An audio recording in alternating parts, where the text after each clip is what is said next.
Hello বন্ধুরা, বেসামাল প্রেম চ্যানেলের তরফ থেকে আমি মাম্পি। আমাদের ভিডিওগুলোর নোটিফিকেশন সবার আগে পেতে হলে নিচে থাকা সাবস্ক্রাইব বাটনটি ক্লিক করে পাশে থাকা বেল আইকনটি প্রেস করে নিন। আর আমাদের ভিডিওগুলোতে লাইক, শেয়ার, কমেন্ট করতে মোটেও ভুলবেন না। ধন্যবাদ সবাইকে।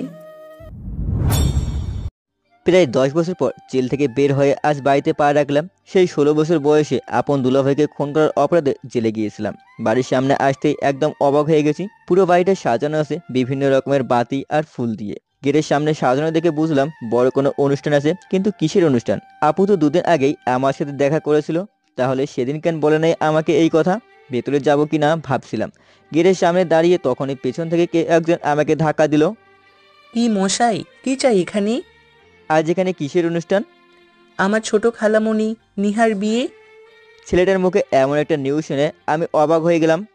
তা আপনি কি আর এখানে কি চান?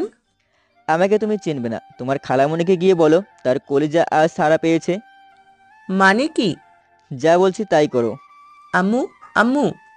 না ভাই, বলেই চিৎকার করতে করতে বাড়ির ভেতর গেল। মিনিট খানেক পর পরিবারের সবাই এখানে হাজির, শুধু ছেলেটার খালামণি ছাড়া। বাড়ির কর্তা মানে আমার বাবা রহমান সাহেব আমাকে দেখে রেগে বলে উঠলেন, এইখানে কি চাই? তোমাদের দেখতে এসেছি বাবা। আপনি কে?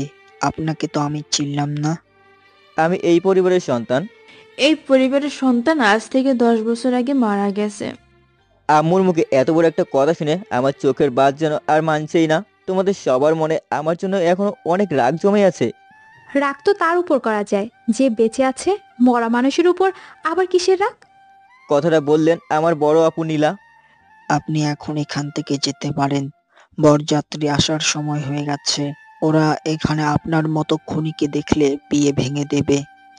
জি অবশ্যই চলে যাব, তার আগে আমি আমার কলিজার টুকরোর সাথে একবার দেখা করতে চাই। কার সাথে? নিহার সাথে দেখা করতে চাই। সে এখন দেখা করতে পারবে না। আপনি এখান থেকে ভালোই ভালোই যাবেন নাকি আমি লোক ডাকবো? ডাকতে হবে না, আমি নিজেই চলে যাচ্ছি, বলে চোখের জল মুছতে মুছতে বাড়ি থেকে বের হতে লাগলাম। বাড়ির গেট পেরিয়ে যেতেই নিহা আসলো সেখানে। আম্মু, কে আসছিল? জানি না কে আসছিল। লুকিয়ে চোখের জলটা মুছে বললেন, কে আসছিল আপু? শুনলি না আম্মু কি বললো? আমরা কেউ জানি না কে আসছিল। নিহা সবাইকে জিজ্ঞেস করলো, কেউ উত্তর দিল না। তখন শেষমেশ নীলা আপুর ছেলে অনিককে জিজ্ঞেস করলো। কথা শুনি বুঝতে পারলাম সে যাই হোক না কেন এই বাড়ির কোনো সদস্য। তোকে কিছু বলেছিল?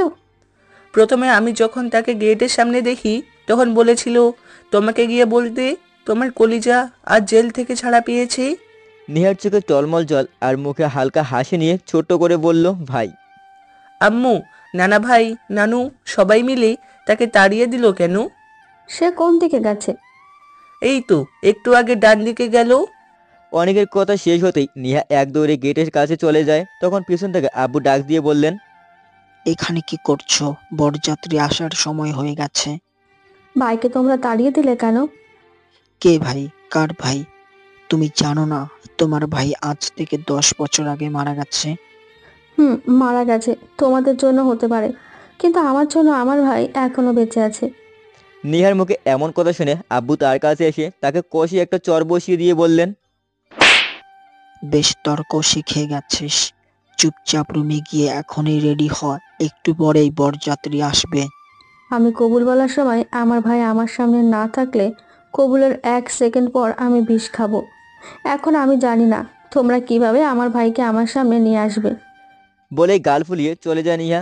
সেখান থেকে সোজা নিজের রুমে গিয়ে দরজা লাগিয়ে দিল। এদিকে আমি হাঁটছিলাম নতুন কোনো ঠিকানার উদ্দেশ্যে। ফুটপাত দিয়ে হাঁটতে হাঁটতে শহরের মধ্যবিন্দুতে একটা বেঞ্চে এসে বসলাম। তখন কয়েকটা গাড়ি এসে আমার সামনে থামলো। দেখে লাগছে এটা কোনো বিয়ের বাড়িতে যাবে হয়তো, কিন্তু এখানে এসে কেন থামলো? তখন দেখি একটা গাড়ির টায়ার পাংচার হয়েছে। যে গাড়িটা নষ্ট হয়েছে সেটাকে রেখে সব গাড়ি চলে গেল। ড্রাইভার টায়ার চেঞ্জ করছিল, খুব গরমও ছিল, তাই গাড়িতে থাকা সবাই বের হয়ে গেছে। প্রায় 10 থেকে 12 জন, তাদের মধ্যে মেয়ের সংখ্যা বেশি। আমি একসাথে এতগুলো মেয়েদের দেখে সেখান থেকে উঠে গেলাম। ফুটপাতে আরো মানুষজন হাঁটছিল। সবার ভিড় কাটিয়ে যাওয়ার সময় অনিচ্ছা সত্ত্বেও একটা মেয়ের বুকের সাথে আমার হাত লেগে গেল। সরি। বেয়াদবের বাচ্চা, গালি দিলেন কেন? লুচ্চামি করছিস তো করছিস, তার উপর আবার বড় গলা। দাঁড়া, দেখাচ্ছি মজা। বলে চিৎকার চেঁচামেচি করে মেয়েটা সেখানে অনেকগুলো মানুষ ভিড় জড়ো করলো। এদের মতো লুচ্চাদের জন্য আজ মেয়েরা স্বাধীনভাবে চলাফেরা করতে পারে না। আমি দেখিনি, সরি বললাম তো। প্রথমে ইচ্ছে করে আমার সাথে লুচ্চামি করেছে, আর এখন আপনাদের দেখে সরি বলছে। আপনারাই বলেন এর কি করা যায়? তখন ভেদ থেকে একা লোক বলে উঠল, মার্শালা বদমাস বেটাকে। লোকটার কথা শুনতে আমার কথা কেউ কান না দিয়ে ঝাঁপিয়ে পড়লো আমার উপর। কারো ঘুষি আর কারো লাথি খেয়ে পড়ে গেলাম মাটিতে। সবাই মিলে আমাকে গণধোলাই দিল প্রায় 10 মিনিট। আমাকে আধমরা বানিয়ে সবাই চলে গেল। রক্তাক্ত অবস্থায় পড়ে রইলাম আমি মাঝ রাস্তায়। এদিকে মেয়েটার গাড়ি ঠিক হতেই সে চলে যায়। যতক্ষণ জ্ঞান ছিল আমার, দেখলাম একটা বিশাল ট্রাক খুব দ্রুত আমার দিকে এগিয়ে আসছে। শরীরে একটুও শক্তি নেই সেখান থেকে সরে যাওয়ার জন্য। মনে হচ্ছিল আমার সমস্ত শরীর শক্ত করে ধরে রেখেছে মৃত্যুর ফেরেশতা। কিছু সময়ের জন্য মনে করতে লাগলাম আমার অতীতটা, কলিজার সাথে কাটানো দিনগুলোর কথা বড্ড বেশি মনে পড়ছিল। ফ্ল্যাশব্যাক। বাড়িটা মাথায় তুলে নিবি নাকি তোরা দুজনে মিলে? কোথায় আর তুলে নিলাম, বাড়ি তো বাড়ির জায়গায় আছে। আচ্ছা, আমার আর আমার পরিবারটার একটু পরিচয় দিয়ে আসি চলেন। আমার বড় বোনের নাম নীলা, তার অনুসারে আমার নাম রাখা হয়েছে নিহান, আর আমার অনুসারে আমার কলিজারের নাম রাখা হয়েছে নিহা। নীলা আপু আমার থেকে 8-10 বছরের বড়। এদিকে আমি আর নিহা যমজ, কেউ কারো ছোট বা বড় নই। সে কখনো আমাকে ভাই বলে, আবার কখনো নাম ধরে ডাকে। আমিও কখনো তাকে আপু, আবার কখনো নাম ধরে ডাকি। কিন্তু যতদিন জেলে ছিলাম ততদিন তাকে কলিজা বলে ডেকেছিলাম। আমরা দুটি ভাই বোনের সব দুঃখের ইতিহাসটা একমাত্র ওই জেলের 4 দেওয়ালের আর লোহার শিকলগুলো জানে। অনেক হলো কথা, এখন ফেরি কল্পনা বা অতীতে। এই আপু, আজ স্কুলে যাবি না? না ভাই, যাবো না। কেন? তোকে বলবো না। তাহলে তোর কোন জামাইকে বলবি পেতনি? ওই টিকটিকির নাতি কি বললি? যা শুনলি তাই বললাম। গেদুনির জামাই। আদুরের বউ। কুত্তা। এই তোরা কি শুরু করলি? দেখো আমু, তোমার ছেলে আমাকে কি সব বলছে।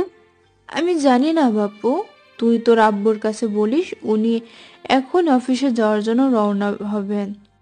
আম্মুর কথা শেষ হতে না হতে ব্যাগ হাতে নিয়ে আব্বু বের হলেন। নিয়ে আব্বুকে বলার আগে আমি বলে উঠলাম, দেখেছো আব্বু, সামনের মাসে পরীক্ষা আর তোমার মেয়ে এখন স্কুল ফাঁকি দিচ্ছে। আম্মু, তোমার ছেলেকে সাবধান করে দাও। বাবা, ভালো কথা বললেই হুমকি। এই পেতনিটা আমার বোন কেমনে হলো আম্মু? কুত্তা, তোরে তো আজ আমি খাইছি। আমাদের এসব কাণ্ড দেখে আব্বু বলে উঠলেন, নিহান, তুই নাস্তা করে স্কুলে চলে যা। নিহা আজ যাবে না। কিন্তু কেন? সকাল থেকে ওর খুব জ্বর উঠেছে। কি, আমাকে আগে বলবে না কেন? বলেই নিহার গালে এবং কপালে হাত দিলাম। এমা, এ তো দেখছি জ্বরে গা পুড়ে যাচ্ছে, ওষুধ খেয়েছিস কি? বাসায় ওষুধ ফুরিয়ে গেছে, আব্বু অফিস থেকে আসার সময় নিয়ে আসবে। আব্বু তো সেই রাতে ফিরবে, এতক্ষণ ওষুধ না খেয়ে তুই থাকবি কি করে? এদিকে আব্বুকে নাস্তার টেবিলে নাস্তা দিয়ে আম্মু হাসছিলেন আর বলছিলেন, এই তো একটু আগে দুজনের মাঝে কি তুমুল ঝগড়া হচ্ছিল। নিহার জ্বরের কথা শুনতে সব শেষ হয়ে গেল। তাদের ভাই বোনের ভালোবাসা দেখতে মাঝে মাঝে আমার নিজেরও হিংসা লাগে। তোমার আবার হিংসা লাগবে কেন? যে ভালোবাসা পাওয়ার কথা ছিল আমরা দুজনে, সেটা তাদের নিজেদের মধ্যে ভাগ করে নিচ্ছে। ধুর, কি যে বলো না, দেখবে ওরা আমাদেরও ভালোবাসবে বড় হলে। বোন, তোর ওষুধের নাম বল, আমি এখনই বাজার থেকে নিয়ে আসবো। তোর ক্লাসে লেট হয়ে যাবে তো। আরে দূর, বাদ দে তো ক্লাস, তুই ওষুধের নাম বল। 1 মিনিট, আমি লিখে দিচ্ছি। নিহা ওষুধের নামগুলো লিখে দেয় আর সাথে 100 টাকার একটা নোট দিল। তুই টাকা কই পেলি? চিন্তা করিস না, ওগুলো তোর পকেটের টাকা। মানে? সময় আসলে বলবো মানেটা কি। আচ্ছা, আমার দেরি হয়ে যাচ্ছে, এখন আসি। তাড়াতাড়ি আসবে কিন্তু। বোনের রুম থেকে বেরিয়ে দেখে আব্বু চলে গেছেন। আম্মুকে বললাম, এখন আর আমি নাস্তা করতে পারবো না, টিফিন রেডি করতে 5 মিনিট পর এসে নিয়ে যাব আমি। বলে বাজারের উদ্দেশ্যে বের হলাম। সেখানে গিয়ে বোনের ওষুধগুলো কিনলাম। বোন 100 টাকা, অথচ ওষুধের দাম হলো 150 টাকা। আমার কাছে ছিল 50 টাকা টিফিনের জন্য। সেটা দিয়ে নিহার ওষুধ কিনলাম। ওষুধ বাসায় দিয়ে 10টা 50 মিনিটে ক্লাসে পৌঁছলাম। 20 মিনিট লেট, তাই ক্লাস টিচারের কাছে শুনতে হলো 200টা লেকচার। এই প্রথম লেট করেছি, তাই মারেনি। স্কুল থেকে আসার পর ফ্রেশ হয়ে যখন মোবাইল হাতে নিলাম, চার্জ দেখো তো আমি একদম অবাক। সেই সকাল 9টায় চার্জে দিছি, এখন বিকাল 4টা। ফোনের চার্জ হয়েছে মাত্র 3 থেকে 4%ই আছে। ফোনটা গরম হয়ে আছে, তার মানে কেউ একটা ইউজ করেছে সারাদিন। কে হতে পারে পেতনিছেরা? দৌড়ে চলে গেলাম নিহার রুমে। কি হয়েছে? তোর জামার মাথা, তুই আমার ফোনে কি করছিস সারাদিন? কই কিছু না তো। আমার ফোন গরম হয়ে আছে তুই সারাদিন ইউজ করছিস বলে। আমার বয়ে গেছে তোর ভাঙাচোরা ফোন হাতে নেওয়া। আমার ফোন ভাঙা? দাঁড়া দেখাচ্ছি কার ফোন ভাঙা। বলে বোনের ফোন হাতে নিয়ে হাতটা জানালার বাইরে দিলাম। এখান থেকে ফেলে দিলে দেখা যাবে কার ফোন ভাঙা আর কার ফোন ভালো। এই না না ভাই, এমনটা করিস না ভাই, প্লিজ। আহা, আগে সত্য কথা বল। আসলে সারাদিন ধরে কারেন্ট ছিল না তো, এদিকে আমার ফোনে ডাটা নাই, তাই তোর ফোনটা ইউজ করেছিলাম। কি করেছিস? তেমন কিছু না, ইউটিউবে ভিডিও দেখছিলাম আর ফেসবুকে কয়েকটা মেয়ের সাথে কথা বলেছি। আমার ফোনে তোর অ্যাকাউন্ট লগ ইন করতে কে বলেছে? আমার অ্যাকাউন্ট লগ ইন করি নাই, তোর অ্যাকাউন্টে কথা বলেছি। নিশ্চয়ই তুই আমার জন্য বড় সড়ো কোনো বাস রেডি করছিস। আচ্ছা, কার সাথে কথা বলছিস? বেশি না, 10টা মেয়েকে টেক্সট দিয়েছি কি টেক্সট দিছিস? হাই লাভ ইউ বলে। নিয়ের কথা শুনতে আমার চোখ দুটো বড় বড় হয়ে গেল। কুত্তি পেতনি, এটা তুই কি করলি? আমি তোর জন্য ক্লাস মিস দিয়ে ওষুধ এনে দিলাম আর তুই কিনা আমাকে এত বড় বাস দিলি? আহারে, আমার ভাই দেখি উল্টো বুঝলো। আমি তো তোকে বাস দেইনি, তোর কাজটা সোজা করেছিলাম। তুই যে ভিতর টিম, একটা মেয়েকেও প্রপোজ করতে পারলি না এখনো। আচ্ছা, কাদের টেক্সট দিয়েছিস? আমার সবগুলা বান্ধবীদের। তুই একটা পেতনি আর টেক্সট দিয়েছিস আরো বড় পেতনিদের। আমাকে পেতনি বলেছিস, আমার বান্ধবীদের বলবি না। বলবো, তুই কি করবি? পেতনির সাথে বিয়া দিমু। আর তোরে পাশের বাসার মটকার সাথে দিমু। 1 মিনিট দ্বারা, মজা দেখাচ্ছি তোরে। 1 নয় 10 মিনিট দাঁড়ামু, কি করবি তুই? এই দেখ কি করি। বলে বিছানা থেকে উঠে দিলাম চুল ধরে টান। এবার বলবি আর পেতনি? নিহা, লাগছে আমার, ছাড় বলছি। ভালো হবে না কিন্তু বলে দিলাম। ভালো হবে না, খারাপ হবে সেটা পরে দেখা যাবে।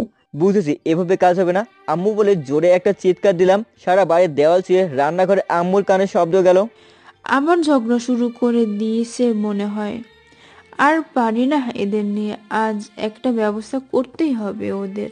বলতে বলতে রান্নাঘর থেকে আম্মু রুমে আসলেন। ততক্ষণে দুজন দুজনের চুল ধরে টানাটানি করা শুরু করে দিছি। আম্মু এসে ধমক দিতে আমি ছেড়ে দিলাম নিহাকে। এসব কি শুরু করছিস তোরা? আমি নই, তোমার শুরু করেছে। বাদরের বাচ্চা, চুপ থাক। আম্মু, আমার খুব মাথা ব্যথা করছে। দেখো, তোমার ছেলে আমার সব চুল ছিঁড়ে ফেলেছে। ওর সাথে লাগতে কে বলেছে? আমি লাগি নাই, ও আমার সাথে লাগছে। না আম্মু, ও মিথ্যা বলছে, আমি লাগি নাই। তুই মিথ্যা বলছিস। এসব কিছু আমি জানি না। আজ তোদের আব্বুর বাসায় আসলে আমি সব বলবো। বলে আম্মু চোখ রাঙিয়ে চলে গেলেন। দেখে নিব তোকে। আমিও দেখে নেব। এই ফিতার এপাশে আসলে খবর আছে বলে ঘরের মাঝখানে একটা ফিতা দিয়ে 2 অংশ করলাম। বারে, আমি বাইরে কেমনে যাবো এই ফিতার ওপাশে না গেলে? সেটা আমি জানি কি। ওয়েট, দেখাচ্ছি মজা।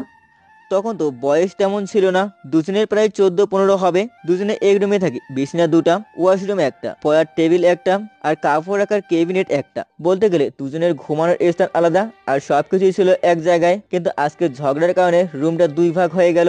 এখন বাকিগুলো ভাগ হবে মনে হয়। মজার বিষয়ে রুম থেকে বের হওয়ার দরজা আমার অংশে হলেও ওয়াশরুম নিহার অংশে পড়েছে। একটু পর টেবিল থেকে অনেকগুলো বই এনে নিহা আমার বিছানার উপর ফেলে দিয়ে বলল, নিজেই বই নিজেই সামাল দে এবার। ওকে, আমিও দেখাচ্ছি কিছু। বলে আমার অংশে থাকা কেবিনটা খুলে নিহার সকল কাপড় বের করে তার অংশের ফ্লোরে দিয়ে বললাম, নিজের কাপড় নিজেই সামলা। কুত্তা, কি করলি? আমার নতুন জামা ফ্লোরে ফেলে দিলি? তুই কি করেছিস শুনি? তুই যে আমার এতগুলো নতুন বই এত জোরে ফেলে দিলি, না জানি কত বই ছিঁড়ে গেছে। দাঁড়া, আমি আম্মুকে বলছি। যাই করিস না কেন, কিন্তু এই ফিতার এপারে আসলে খবর আছে। কিসের ফিতা? আজ থেকে তোর সাথে আমার কোনো সম্পর্ক নাই। তোর অংশে তুই থাকবি, আমার অংশে আমি। ওকে, ওয়াশরুমের চাবিটা কিন্তু আমার হাতে। রাতে দেখবো তুই কি করস। তোর মতো খবিস না আমি যে রাতে বারবার ওয়াশরুমে যাবো। আমার তো চিন্তা হচ্ছে এখান থেকে তুই কেমনে বের হবি। এভাবে। বলে নিহা ফিতার কাছে আসলো। তারপর ফিতাটা একটু সরিয়ে দিয়ে দরজার কাছে নিল। এখন পারবো তো বের হতে? আমি সরিয়ে দিলে তো আর পারবি না। ওয়েট 1 মিনিট, ফিতাটা একটু সরিয়ে দিলে তুই ওয়াশরুমে যেতে পারবি আর আমি বাইরে। মানলাম, কিন্তু তোর মতো একটা পেতনির সাথে থাকতে হলে শান্তি চুক্তি বানাতে হবে। রাতে আনবো। বিকেলে ছাদে বসেছিলাম, তখন নিহা আসলো। এই শোন, একটু বাজারে যেতে পারবি? আমার খেয়ে কোনো কাজ নেই মনে হয়। দেখ, তোরে বলার চেয়ে গলির একটা কুত্তাকে বললে অনেক ভালো হতো। যা গিয়ে তোর জামাই গলির কুত্তাকে বল। আমি কিন্তু এখন ঝগড়া করতে চাই না। আমি কি বলছি তোরে আমার সাথে কথা বলতে এখানে? আল্লাহ, কেন যে এই পাগলটার সাথে কথা বলতে গেলাম। ওয়েট, এখন একটু বাস্তবে ফিরে চলেন। কোথায় আছি এখন একটু জানাই আপনাদের। আসলে আমি হসপিটালে কোনো এক বেডে পড়ে আছি। আরে মরি নাই, মরার আগে কে যেন আমাকে সেখান থেকে সরিয়ে দিয়েছিল, তারপর এখানে ভর্তি করেছে। এখন আমি অজ্ঞান অবস্থায় আছি। আচ্ছা চলুন না হয় দেখে আসি আমার কলিজাটা কোথায় কি করছে এখন। আব্বুর সাথে রাগ করে নিহা দরজা লাগিয়ে ফ্লোরে বসে কাঁদছিল আর বলছিল, ভাই, কেন দিলি এমন কসম? আজ তোর জন্য আমি না পারি কিছু সইতে, আর না পারি কাউকে কিছু বলতে। সত্যি বলতে ভাই, তুই যদি না আসিস আমার বিয়েতে, আমি বিষ খেয়ে ফেলবো। বরযাত্রী আসার 1 ঘন্টা আগে সবাই এসে নেহাকে বধূ বেশে সাজালো। নেহার আঁচলে বিশেষ শিশি বেঁধে রেখেছে। কবুল পড়ার পর সামনে ভাইকে না দেখতে পেলে এক ঢোকে সব গিলে নিবে। সবাই যেখানে ব্যস্ত আনন্দে, সেখানে নেহা ব্যস্ত কল্পনায় তার অতীত নিয়ে, যেখানে কেটেছিল তার কলিজার সাথে দিনগুলি। আগে আমি জবানে ছিলাম নিহার, আর এখন কল্পনার শেষ অবধি আমি জবানে থাকবো নিহা। আল্লাহ, কেন যে এই পাগলটার সাথে কথা বলতে গেলাম বলে নিহানের থেকে একটু দূরে সরে দাঁড়ালাম।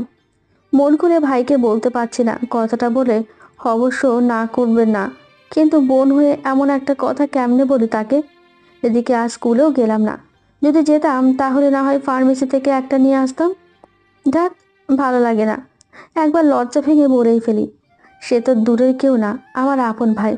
এসব ভাবতে ভাবতে নিহান বলে ডাক দিয়ে ওই দিকে তাকিয়ে দেখি সে দেওয়ালের পেছনে লুকিয়ে আছে। তার লুকানো দেখে আমি নিচের দিকে তাকালাম। সেখানে তাকাতেই তো অবাক, পাশের বাসার মোটু ছেলেটা আমার দিকে তাকিয়ে আছে। আমি তাকাতেই বলে উঠল, এসব কাগজ দিয়ে ঢিল মেরে কি বোঝাতে চাও? যা বলার ডাইরেক্ট বলতে পারো।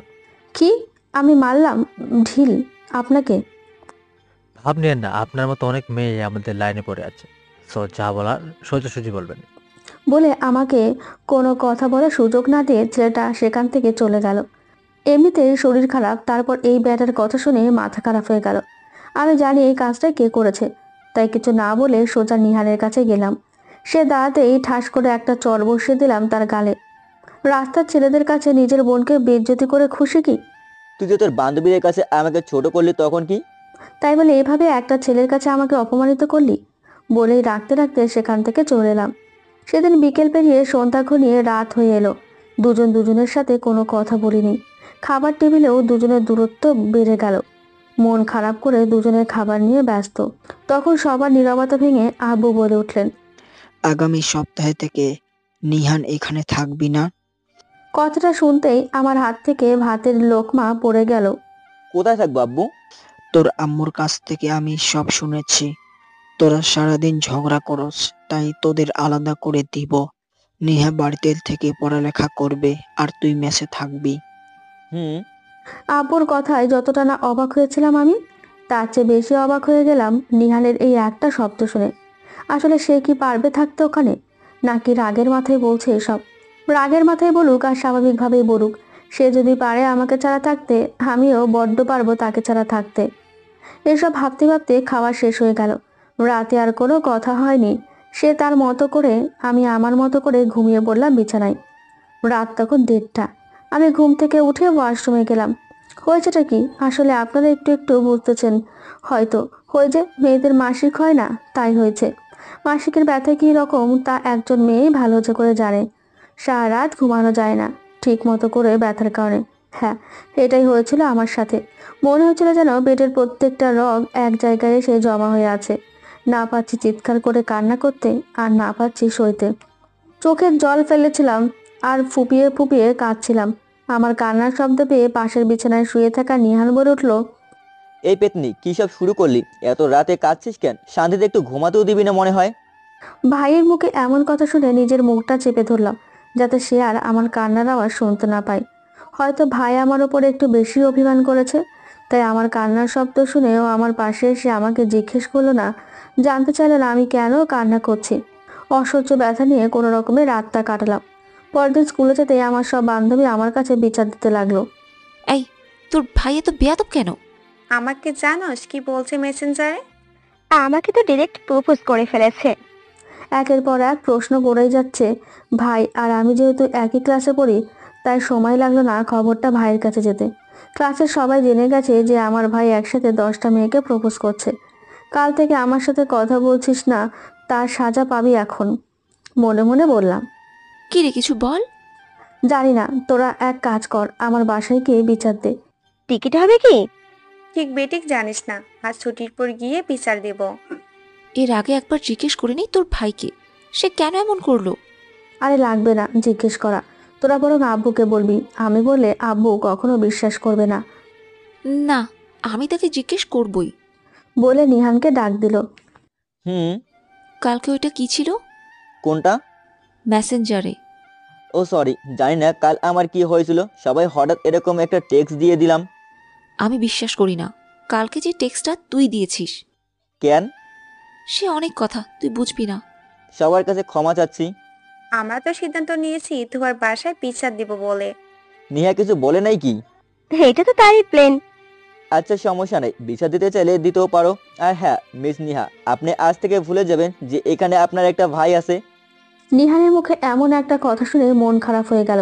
দুষ্টুমির ছলে আমার ভাই আমার ওপর রেগে গেল। কিছু বলার আগেই ক্লাসে স্যার এসে হাজির হলেন। স্কুল ছুটির পর যখন সব বান্ধবী বলল আমার বাসায় যাবে, আমার বাসায় যেতে পারে, সমস্যা নেই, কিন্তু ভাইয়ের বিরুদ্ধে বিচার দিতে পারবি না। কেন? কারণ ভাইয়ের কোনো দোষ নেই, সব দোষ আমার। আমি দুষ্টুমি করে ভাইকে ফাঁসানোর জন্য এসব করেছিলাম। তাই বলে আমাদের টেক্সট দিলি? আমি জানতাম নিহান এমন করতে পারে না। কেন? খোঁজ নিয়ে দেখিস, তোর ভাইকে স্কুলের 4-5টা মেয়ে প্রপোজ করেছে, এদের মধ্যে আমিও একজন। কি বলছিস এসব? ঠিকই বলছি, আমি যখন প্রপোজ করেছিলাম তখন সে অ্যাকসেপ্ট করে নাই। কেন? শুধু তোর জন্য। মানে? তার মতে সে যা করে তুই তা করিস। করি তো।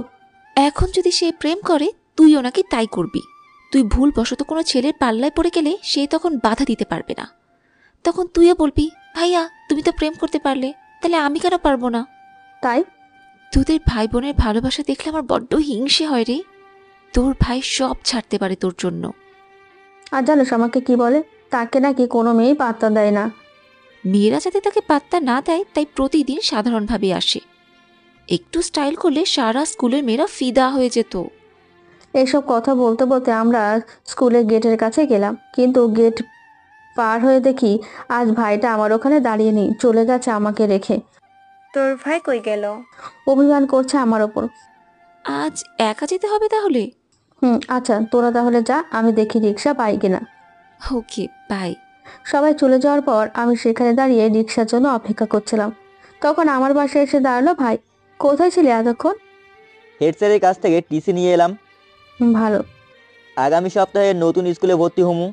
আমি আর কোনো কথাই বললাম না। একটা রিক্সা আসতেই ভাই উঠে পড়লো, আমি উঠলাম।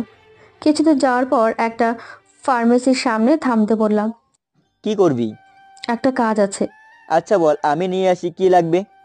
না লাগবে না বলে রিক্সা থেকে নেমে ফার্মেসিতে গিয়ে একটা প্যাড নিলাম। ভাই রিক্সায় বসে দেখতেছে আর হয়তো ভাবতেছে কালকে রাতে আমি এই জন্যই কান্না করেছিলাম। আমার ধারণাটা ভুল হলো না। রিক্সাতে উঠতেই ভাই বলে উঠলো, কাল রাতে বুঝি তুই এজন্যই কাঁদছিলি? তাহলে আমাকে কাল বিকালে বললি না কেন? কিভাবে বলবো তোকে, আর কেনই বা বলবো? তুই আমাকে বলবি কেন? আমি তোর কি হই?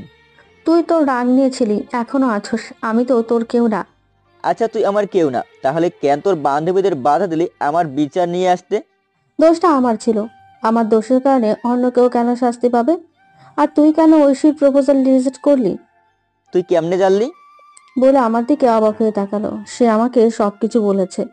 আমার ভালো লাগে না তাই? আমার জন্য তুই এমনটা করেছিস? আমার বয়ে গেছে একটা পেতনির জন্য এসব করতে। কাকে পেতনি বললি? যাকে বলার তাকেই বলছি পেতনি। খুব সাজ জেগেছে বুঝি রাস্তার মাঝখানে হাজার হাজার মানুষের ভিড়ে কেলানি খাওয়ার। কেলানি শুধু তুই নয়, আমিও দিতে পারি।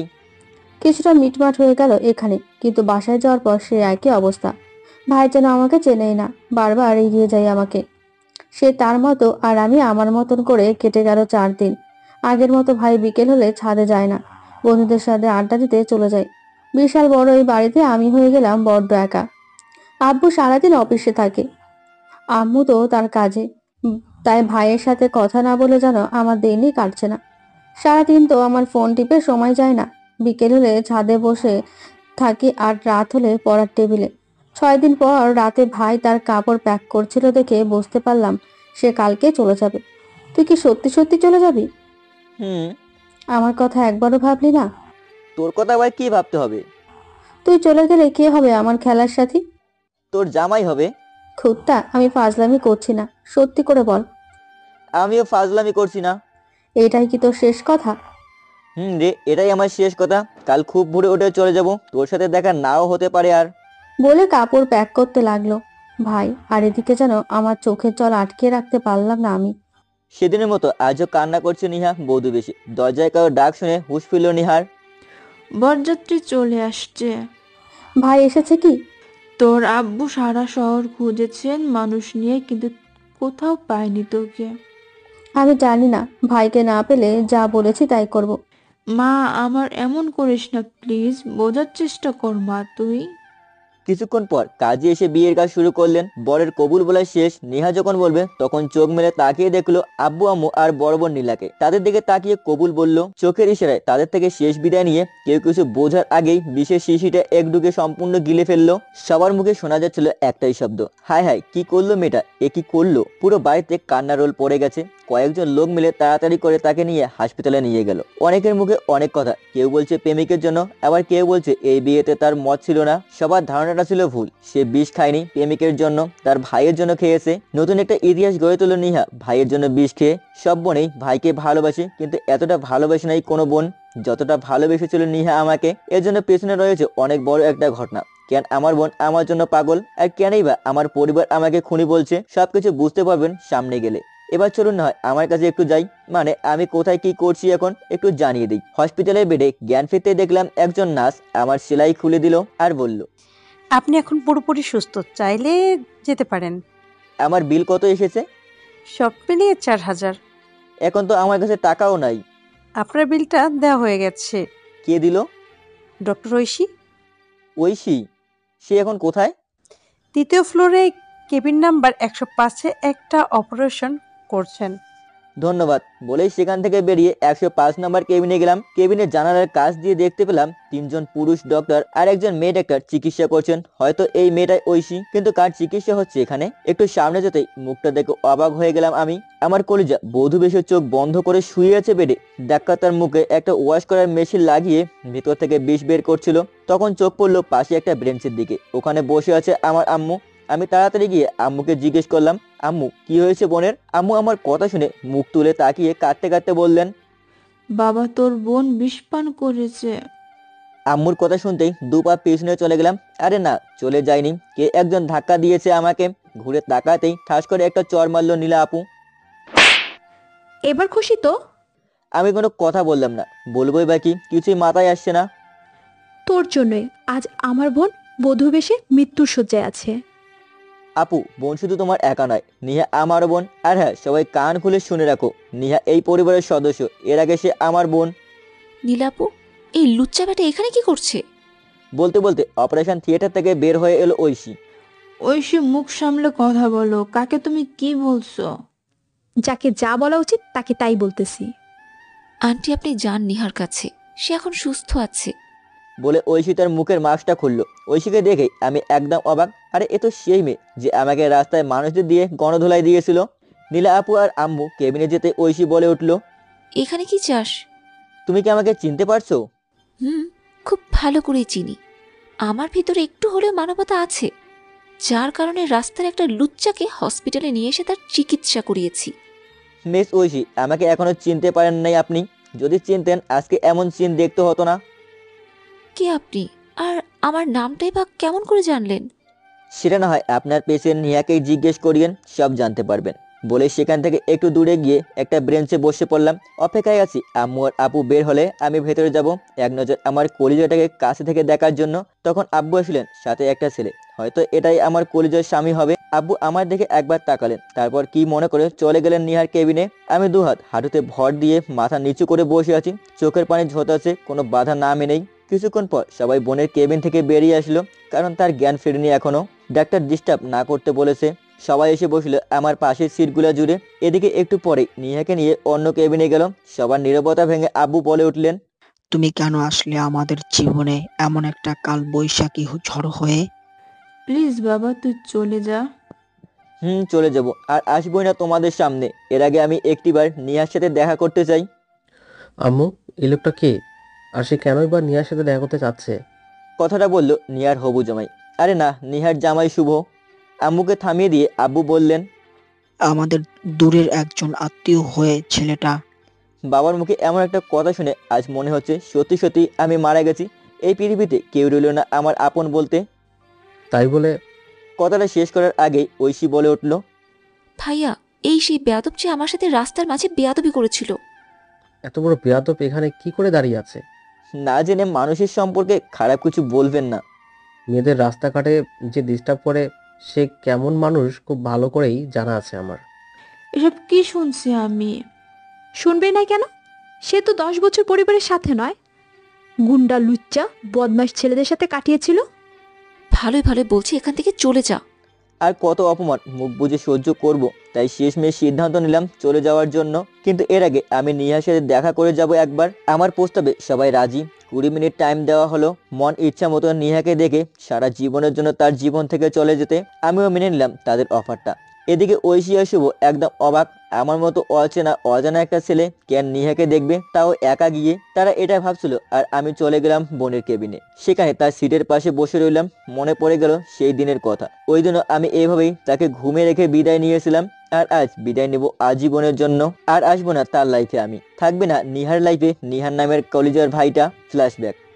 আমরা গরিব ছিলাম না, আবার ধনীও ছিলাম না। যে টাকা বেতন পেতেন আব্বু, সে টাকা দিয়ে আমার আর বোনের পড়ালেখার খরচ প্লাস সংসারের খরচ চলতো না। এদিকে আম্মু অনেক দিন ধরে অসুস্থ। তার চিকিৎসার জন্য গ্রামের বাড়িতে আমাদের যেটুকু জায়গা ছিল সব বিক্রি করে দিয়েছে আব্বু। এখন সম্পদ বলতে এই বড় বাড়িটা। ব্যাংক ব্যালেন্স কিছুই নাই, সব শূন্য। ব্যাংক ব্যালেন্স সবই হতো যদি আব্বু অন্যান্য সরকারি অফিসারের মতো টেবিলের নিচে দিয়ে টাকা নিতেন। সততার কারণে তিনি সেটা করেন না। মাস শেষে আব্বুর বেতন 20,000 টাকা, সংসার খরচ 10,000 টাকা হলেও বাকি 10,000 টাকা দিয়ে চলে না আমার 2 ভাই বোনের পড়ালেখার খরচ। কথাই আছে না, যত ভালো স্কুল তত খরচ বেশি। তাই কোনো মাসে 12,000 টাকা দিয়ে খরচ বাকি পড়ে যায় স্কুলের। তাই একদিন রাতে আব্বু আমাকে তার রুমে ডাকলেন। আব্বু কিছু বলবেন কি? বাবা, অনেক কিছু বলার ছিল। জি বলেন। আমার বয়স হয়েছে বাবা, কয়েকদিন পরেই আমি অবসর নিতে হবে হয়তো। জি। গ্রামের বাড়িতে যা সম্পদ ছিল সবই তো বিক্রি করে দিয়েছি। ব্যাংক ব্যালেন্স এখন শূন্য বাবা। আমি ভাবতেছি সামনের দিনগুলো কিভাবে কাটাবো। এরা নিয়ে চিন্তা করবেন না আপনি। আমি মাধ্যমিক পরীক্ষা শেষ করেই কোনো না কোনো কাজ শুরু করে দিব। কিন্তু এখন যে তোমাদের দুজনকে একসাথে পড়ানো আমার পক্ষে সম্ভব না বাবা।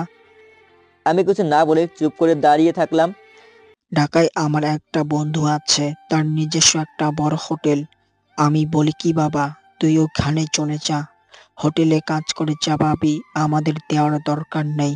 তুই ওখানে ভালো দেখে একটা স্কুলে ভর্তি হবি, আর তোর নিজের পড়ার খরচ নিজেই চালাবি। খারাপ বলেন নাই আব্বু, এটা করলে খুব ভালো হবে। তুই না চাইলে নাই, আমি জোর করব না তোকে। না আব্বু, আমি পারবো। আপনি শুধু বলেন কবে যেতে হবে আমাকে। সেটা না হয় পরে বলবো নে একবার। তাহলে এখন আসি আব্বু। সেদিন থেকে বোনকে না চাইতেও দূরে ঠেলে দিলাম বারবার। সে জানে না আসলে আমি ওখানে পড়তে নয় কাজে যাচ্ছি। জানলে কখনো যেতে দেবে না আমাকে। তারপর কিভাবে কি ঘটেছিল আপনারা জানেন। এখন আসেন সেই রাতের ঘটনায়, যেখানে নিহা কাঁদতে কাঁদতে ঘুমিয়ে পড়েছিল। এটা শুনে আমি সত্যি সত্যি চলে যাচ্ছি। ভোর 6টার দিকে তার পাশে বসে তার দিকে তাকিয়ে এইসব কথা ভাবতেছিলাম। আম্মুর ডাকে হুঁশ ফিরল। কিরে বাবা, ট্রেনের তো সময় হয়ে গেল। 1 মিনিট আসতেছি আম্মু। তাড়াতাড়ি আয়। বাইরে কলিজা, আর কবে দেখা হবে জানি না। ভালো থাকিস বোন, বলে নিহার কপালে একটা চুমু দিলাম। চোখের জল বেরিয়ে আসার আগেই সেখান থেকে উঠে এক হাত দিয়ে মুছে নিলাম। দিন যায় রাত যায়, দেখতে দেখতে 6 মাস কেটে গেল। ছুটি নিয়ে বাড়ি ফেরার জন্য রওনা দিলাম। ছুটি বেশি দিনের ছিল না, মাত্র 15 দিনের। বোনের জন্য একটা ড্রেস, আম্মুর আর আপুর জন্য 2টা শাড়ি, আব্বু আর দুলাভাইয়ের জন্য একটা লুঙ্গি একটা পাঞ্জাবি, আর পিছিয়ে অনেকের জন্য নিলাম শার্ট প্যান্ট আর এক জোড়া জুতো। সিলেট রেল স্টেশনে আসার পর ভাবলাম বোনের জন্য কম হয়ে গেছে, আরো কিছু কিনতে হবে। তাই তার জন্য আর একটা ভালো দেখে ঘড়ি কিনলাম। বাড়িতে এখনো কাউকে জানাইনি সারপ্রাইজ দিব বলে। বাড়ি ফিরতে ফিরতে সন্ধ্যা হয় এলো। আব্বু এখনো অফিস থেকে ফিরে নাই। আম্মু তার কাজে ব্যস্ত, আর বোন তার রুমে মনে হয়। আমি আস্তে আস্তে চুপি চুপি প্রথমে বোনের রুমে গেলাম। জানালার ফাঁক দিয়ে দেখলাম বোন আমার বইয়ের জগতে হারিয়ে গেছে। হাতে সব জিনিসপত্র সেখানেই রেখে আমি চুপি চুপি বোনের রুমে ঢুকলাম। বোন আমার উপস্থিতি টের পাওয়ার আগে আমি পেছন থেকে গিয়ে 2 হাত দিয়ে তার চোখ চেপে ধরলাম। কে? আমি। অনিক? আমি। দুলা ভাই? আমি। দেখ, ভালো লাগে না। কে? মাত্র 6 মাসে ভুলে গেলি? কুত্তা ছাড় বলছি। ওরে কুত্তি, আমি কুত্তা নই, তোর ভাই। বলে নিহাকে ছেড়ে দিলাম। নিহাকে ছাড়তেই আমার উপর আক্রমণ করে বসলো। কুত্তা, পেতনির জামাই, অমানুষ, কচ্ছপ, গরু, হাঙ্গর। বলতে বলতে আমার বুকে কিল ঘুষি দিতে লাগলো। ওরে থাম থাম এবার। এতদিনে একবারও আমার কথা মনে পড়েনি? বড্ড বেশি মনে পড়েছিল রে। তাহলে কত টেক্সট দিছি, কত কল দিছি, একবারও রিপ্লাই দিলি না কেন?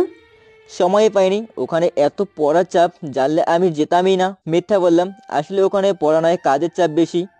মিথ্যা বলিস না কুত্তা। আমি সব জানি, ওখানে যে পড়ার নয়, কাজের চাপ বেশি, কিন্তু ঠিকই তো আব্বু আম্মুর সাথে সময় করে কল দিয়ে কথা বলিস। আমার সাথে বললি না কেন? কলিজা শোন, তোর সাথে কথা বলি না এর জন্য, তোর সাথে কথা বললে মন চাইবে তোর পাশে বসে আড্ডা দেই, কাজে মন বসবে না। তাই বলে একবারও কল দিবি না? সরি রে কলিজা। যা, তোর সাথে কথা বলবো না। সরি বললাম তো। কথা বলবো না, ব্যাস বলবো না। আচ্ছা তাহলে আমি চলে যাচ্ছি আবার, বলে একদম সামনে যেতেই নিহা আমাকে পেছন থেকে টান দিয়ে ধরে বলল, পেতনির জামাই, কই যাবি শুনি? দূর, কোথাও যাবো না, আমি তো যাচ্ছি তোর জন্য গিফট এনেছিলাম এগুলো দেখানোর জন্য। কি গিফট এনেছিস? দেখলেই বুঝতে পারবি, বলে আমি নিহার দরজার সামনে রাখা ব্যাগগুলো নিয়ে এসে নিহার বিছনায় রাখলাম। এ মা, এত কিছু কার জন্য? সবার জন্য এনেছি। এত টাকা কোথায় পেলি? গত 6 মাসে 60,000 টাকা বেতন পেয়েছি, থাকা খাওয়া ফ্রি ছিল, আর লেখাপড়ার খরচ হয়েছে 10,000 টাকা। 6 মাসে রইলো বাকি 50,000, সেখান থেকে 10,000 টাকা দিয়ে এগুলো কিনলাম, আর ক্যাশ আছে এখনো 40,000 টাকা। তুই তো সেই ব্রিলিয়ান্ট ভাই, 16 বছর বয়সে এত টাকা রুজি করলি মাত্র 6 মাসে। বুঝতে হবে না ভাইটা কার? মা, নিহা, কার সাথে কথা বলছিস এখানে? বলতে বলতে রুমে ঢুকলেন আম্মু। আমাকে দেখে আম্মুর চোখে যেন পানি চোখে আসলো, মুখে বিশ্বজয়ী হাসি নিয়ে বললেন, বাবা, তুই কখন এলি? এই তো একটু আগে। একটা ফোন দিলেই তো পারতি। সারপ্রাইজ দিব বলেই দেইনি। আম্মু, এই দেখো ভাই তোমার জন্য কি নিয়ে এসেছে। বলে আম্মু শাড়িটা বের করলো। এসবের কি দরকার ছিল? বারে, জীবনের প্রথম রুজির টাকা দিয়ে নিজের পরিবারের জন্য কিছু না কিনে অন্যদের জন্য কিনবো নাকি? তাই বলে এত দামি কাপড় কেনার কি দরকার ছিল? কই দামি আম্মু, এটা তো মাত্র 1,400 টাকার কাপড়। মিথ্যা বলি কেন? এখানে দেখি প্রাইজ মানি লেখা 2,000 টাকা। তোকে কে বলেছে এসব পড়তে? তোর জন্য যেটা আনছি সেটা দেখ পছন্দ হয় কিনা। পছন্দ না হলে? তোকে নিয়ে কালকে আবার যাবো মার্কেট করতে। লাগবো না আমার, এটাই খুব ভালো লাগছে। আচ্ছা দাঁড়া, তোর আব্বুকে ফোন দিয়ে বলি। না, আব্বুকে বলার দরকার নাই। বাসায় তেমন ভালো খাবার কিছু নেই, ওনাকে বললে বাসা আসার সময় উনি কিছুটা নিয়ে আসবেন। আমাকে দূরে ফেলে দিছিস তো? আমি এই পরিবারে কেউ না বুঝি? তা না বাবা, তুই এতদিন পর বাড়িতে এলি, ভালো মন্দ কিছু তোকে খাওয়ানো উচিত না? সেটা নিয়ে তোমাকে ভাবতে হবে না, আব্বুকেও ফোন দিও না, আমি বাজার থেকে গিয়ে ভালো মন্দ তোমার জন্য জিনিসপত্র নিয়ে আসবো। পাগল একটা।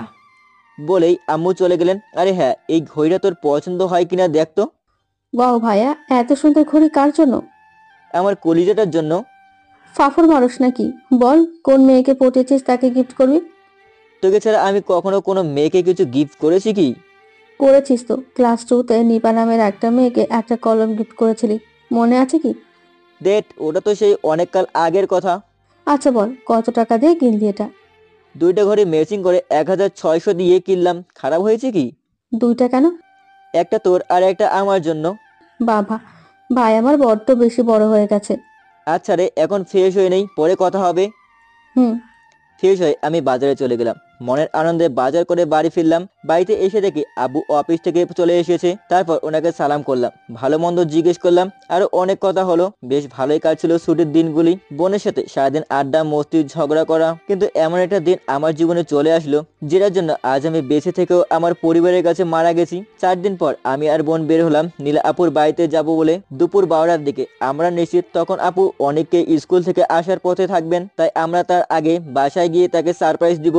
যেই ভাবা সেই কাজ। আপুর বাসার সামনে যাওয়ার পর নিহাকে বললাম, তুই যা, আমি দোকান থেকে কিছু নিয়ে আসছি। আচ্ছা, তাড়াতাড়ি আয়। বলেই নিহা চলে যায়। আমিও দোকান থেকে কিছু জিনিসপত্র মানে চিপস, ঠান্ডা, চানাচুর ইত্যাদি নিয়ে গেলাম বাসায়। বাসার গেটের সামনে যেতেই দেখলাম গেট খোলা, তার মানে সারপ্রাইজটা আর দেওয়া হলো না। আপু বাসায় চলে আসে হয়তো। মনটা খারাপ করে ভেতরে ঢুকলাম। দরজা খুলতে যে দৃশ্য দেখলাম সেটার জন্য আমি একদমই প্রস্তুত ছিলাম না। দেখি দোলা ভাই নিহাকে। সময় শেষ, আপনি এখন যেতে পারেন। নীলা আপুর কথা শুনতেই কল্পনা ছেড়ে বাস্তবে ফিরলাম আমি। পিছনে তাকিয়ে দেখি নীলা আপু, শুভ আর ঐশী দাঁড়িয়ে আছে। আমি বুঝি না, এরকম একটা বেয়াদব লুচ্চা বেটাকে এখানে আসার চান্স দেওয়া হলোই বা কেন? আমি এই বিষয়ে কথা বলবো শক্ত করে নিহার আব্বুর সাথে। কারোর সাথে কথা বলতে হবে না, আমি চলে যাচ্ছি, সবাই ভালো থাকবেন। বলে উঠে দাঁড়াতেই বুঝলাম নিহা আমার হাত ধরেছে, তার মানে তার জ্ঞান ফিরেছে। কোথায় যাবি? যেদিকে চোখ যায় সেদিকেই চলে যাব। আচ্ছা চলে যা, এর আগে তুই তোর দেওয়া কসমটা তুলে নে, আর না হয় আমাকে গলা টিপে মেরে যা। প্লিজ পাগলামি করিস না কলিজা আমার। তুই ওই দিন একটা ভুল করেছিস, আমাকে কসম দিয়ে আজও ভুল করতে চলেছিস তুই। আমি সবার সাথে ওয়াদা করেছি আজ তোকে শেষ দেখা দেখে চিরদিনের জন্য চলে যাব তোর লাইফ থেকে। কেন? আমি কি দোষ করেছি? অনেক সময় অপরাধ না করেও শাস্তি পেতে হয়, ধরে নে তুই ও কোনো অপরাধ ছাড়াই শাস্তি পাবি। কেন? এটাই নিয়তির খেলা হয়তো। না, আমি মানি। মানতে যেতে হবেই, কারণ এটার পেছনে রয়েছে পরিবারের মান সম্মান আর তোর ভবিষ্যৎ। কিসের পরিবার, কার ভবিষ্যৎ? আমার এসব কিছুই লাগবে না, শুধু তোকে চাই, আবার আগের মতো করে। ফিরে আসা দিনগুলো চাইলেই ফিরে আসে না রে। আব্বু 20 মিনিট পেরিয়ে 25 মিনিট হয়ে গেছে। চুপ। উনি ঠিকই বলেছেন, আমার সময় শেষ হয়ে এসেছে রে। আপনি যাবেন এখান থেকে নাকি আমি পুলিশ ডাকবো? আপনার জন্য আজ লোকে ছেলেকে খুনির ভাগনা বলে রাখে। জি চলে এসেছি বলে নিহার হাত থেকে নিজেকে ছাড়িয়ে বেরিয়ে পড়লাম। এদিকে নিহার মাথা পুরো গরম হয়ে গেছে, তার উপর শুভ আর ঐশী প্রশ্ন করতে লাগলো, এই লুচ্চা বেটাটা কে? তার সাথে কি এমন সম্পর্ক তোর? এটা কি তোমার এক্স বফ? জবাব দে নিহা। নিহা নীরব নিশ্চুপ হয়ে শুয়ে আছে, কারো কথার কোনো উত্তর দিচ্ছে না, শুধু চোখের জল মুছছে। প্রায় 5 বা 10 মিনিট পর মুখ খুলল নিহা। আচ্ছা ঐশী, তুই আমাকে তোর ভাবি বানাইতে চাচ্ছিস কেন? তোর ভাইকে দেখে, তোর ভাইয়ের আচার আচরণের কথা শুনে। একটু আগে যার চরিত্রে তুই লুচ্ছামি সার্টিফিকেট দিলি, ওই মানুষটাই ছিল আমার ভাই। কি বলছিস এসব? আমি জানতাম না ভাই এভাবে হঠাৎ ছাড়া পেয়ে যাবে, জানলে অবশ্যই বিয়েটা একটু পিছিয়ে নিতাম। একটা খুনির জন্য তুই বিয়ে পিছিয়ে নিতি? আপু, নিহানকে আপনি ভুল বুঝছেন না। আমি আর নিহানের সম্পর্কে যা জানি তা এখানকার কেউ হয়তো জানে না। কি এমন জানোস? নিহান তোকে কসম দিয়েছে, কিন্তু আমাকে না। তাই আজ আমি সব কথা খুলে বলবই। বল শুনি, কি এমন সত্য কথা যার কারণে একটা খুনির জন্য পাগল আমার বোন? ওই দিন নিহা আর নিহান যখন তোমার বাসায় যায়, নিহা আগে চলে গিয়েছিল, তারপর নিহান গেল। বাসার ভিতরে ঢুকতেই নিহান একটা চিৎকার শুনতে পেল, যেখানে তার বোন নিহা বলছিল, ছেড়ে দিন আমাকে প্লিজ, কেউ আছো, আমাকে বাঁচাও। আওয়াজটা যেহেতু উপর থেকে আসছিল তাই নিহান দৌড়ে উপরে গেল। সেখানে নীলাপুর বেডরুমের সামনে যেতেই নিহান শুনতে পেল রাজন ভাই বলছিলেন, এখানে কেউ নাই তোকে বাঁচানোর জন্য, তোর উপর আমারও একটু আধটু অধিকার আছে। রাজন ভাই জানতেন না যে নিহা একা আসে নাই, নিহানও এসেছে। নিহান বেডরুমের দরজা একটু ফাঁক করে দেখল বন্য পশুর মতো রাজন ভাই তার কলিজার বোন নিহার উপর আক্রমণ করেছে। সাথে সাথে নিহান আস্তে করে দরজাটা খুলল। রাজন ভাই তার উপস্থিতি টের পাবার আগে চালাকি করে, পড়ে থাকা নিহার ওড়না নিয়ে রাজনের গলায় পেঁচিয়ে দিল, আর রাগের মাথায় সেটাকে সিলিংয়ে ঝুলিয়ে দিল এক টানে। মুহূর্তের ভিতর রাজনের দানবের মতো দেহটা লটকে গেল শূন্যে।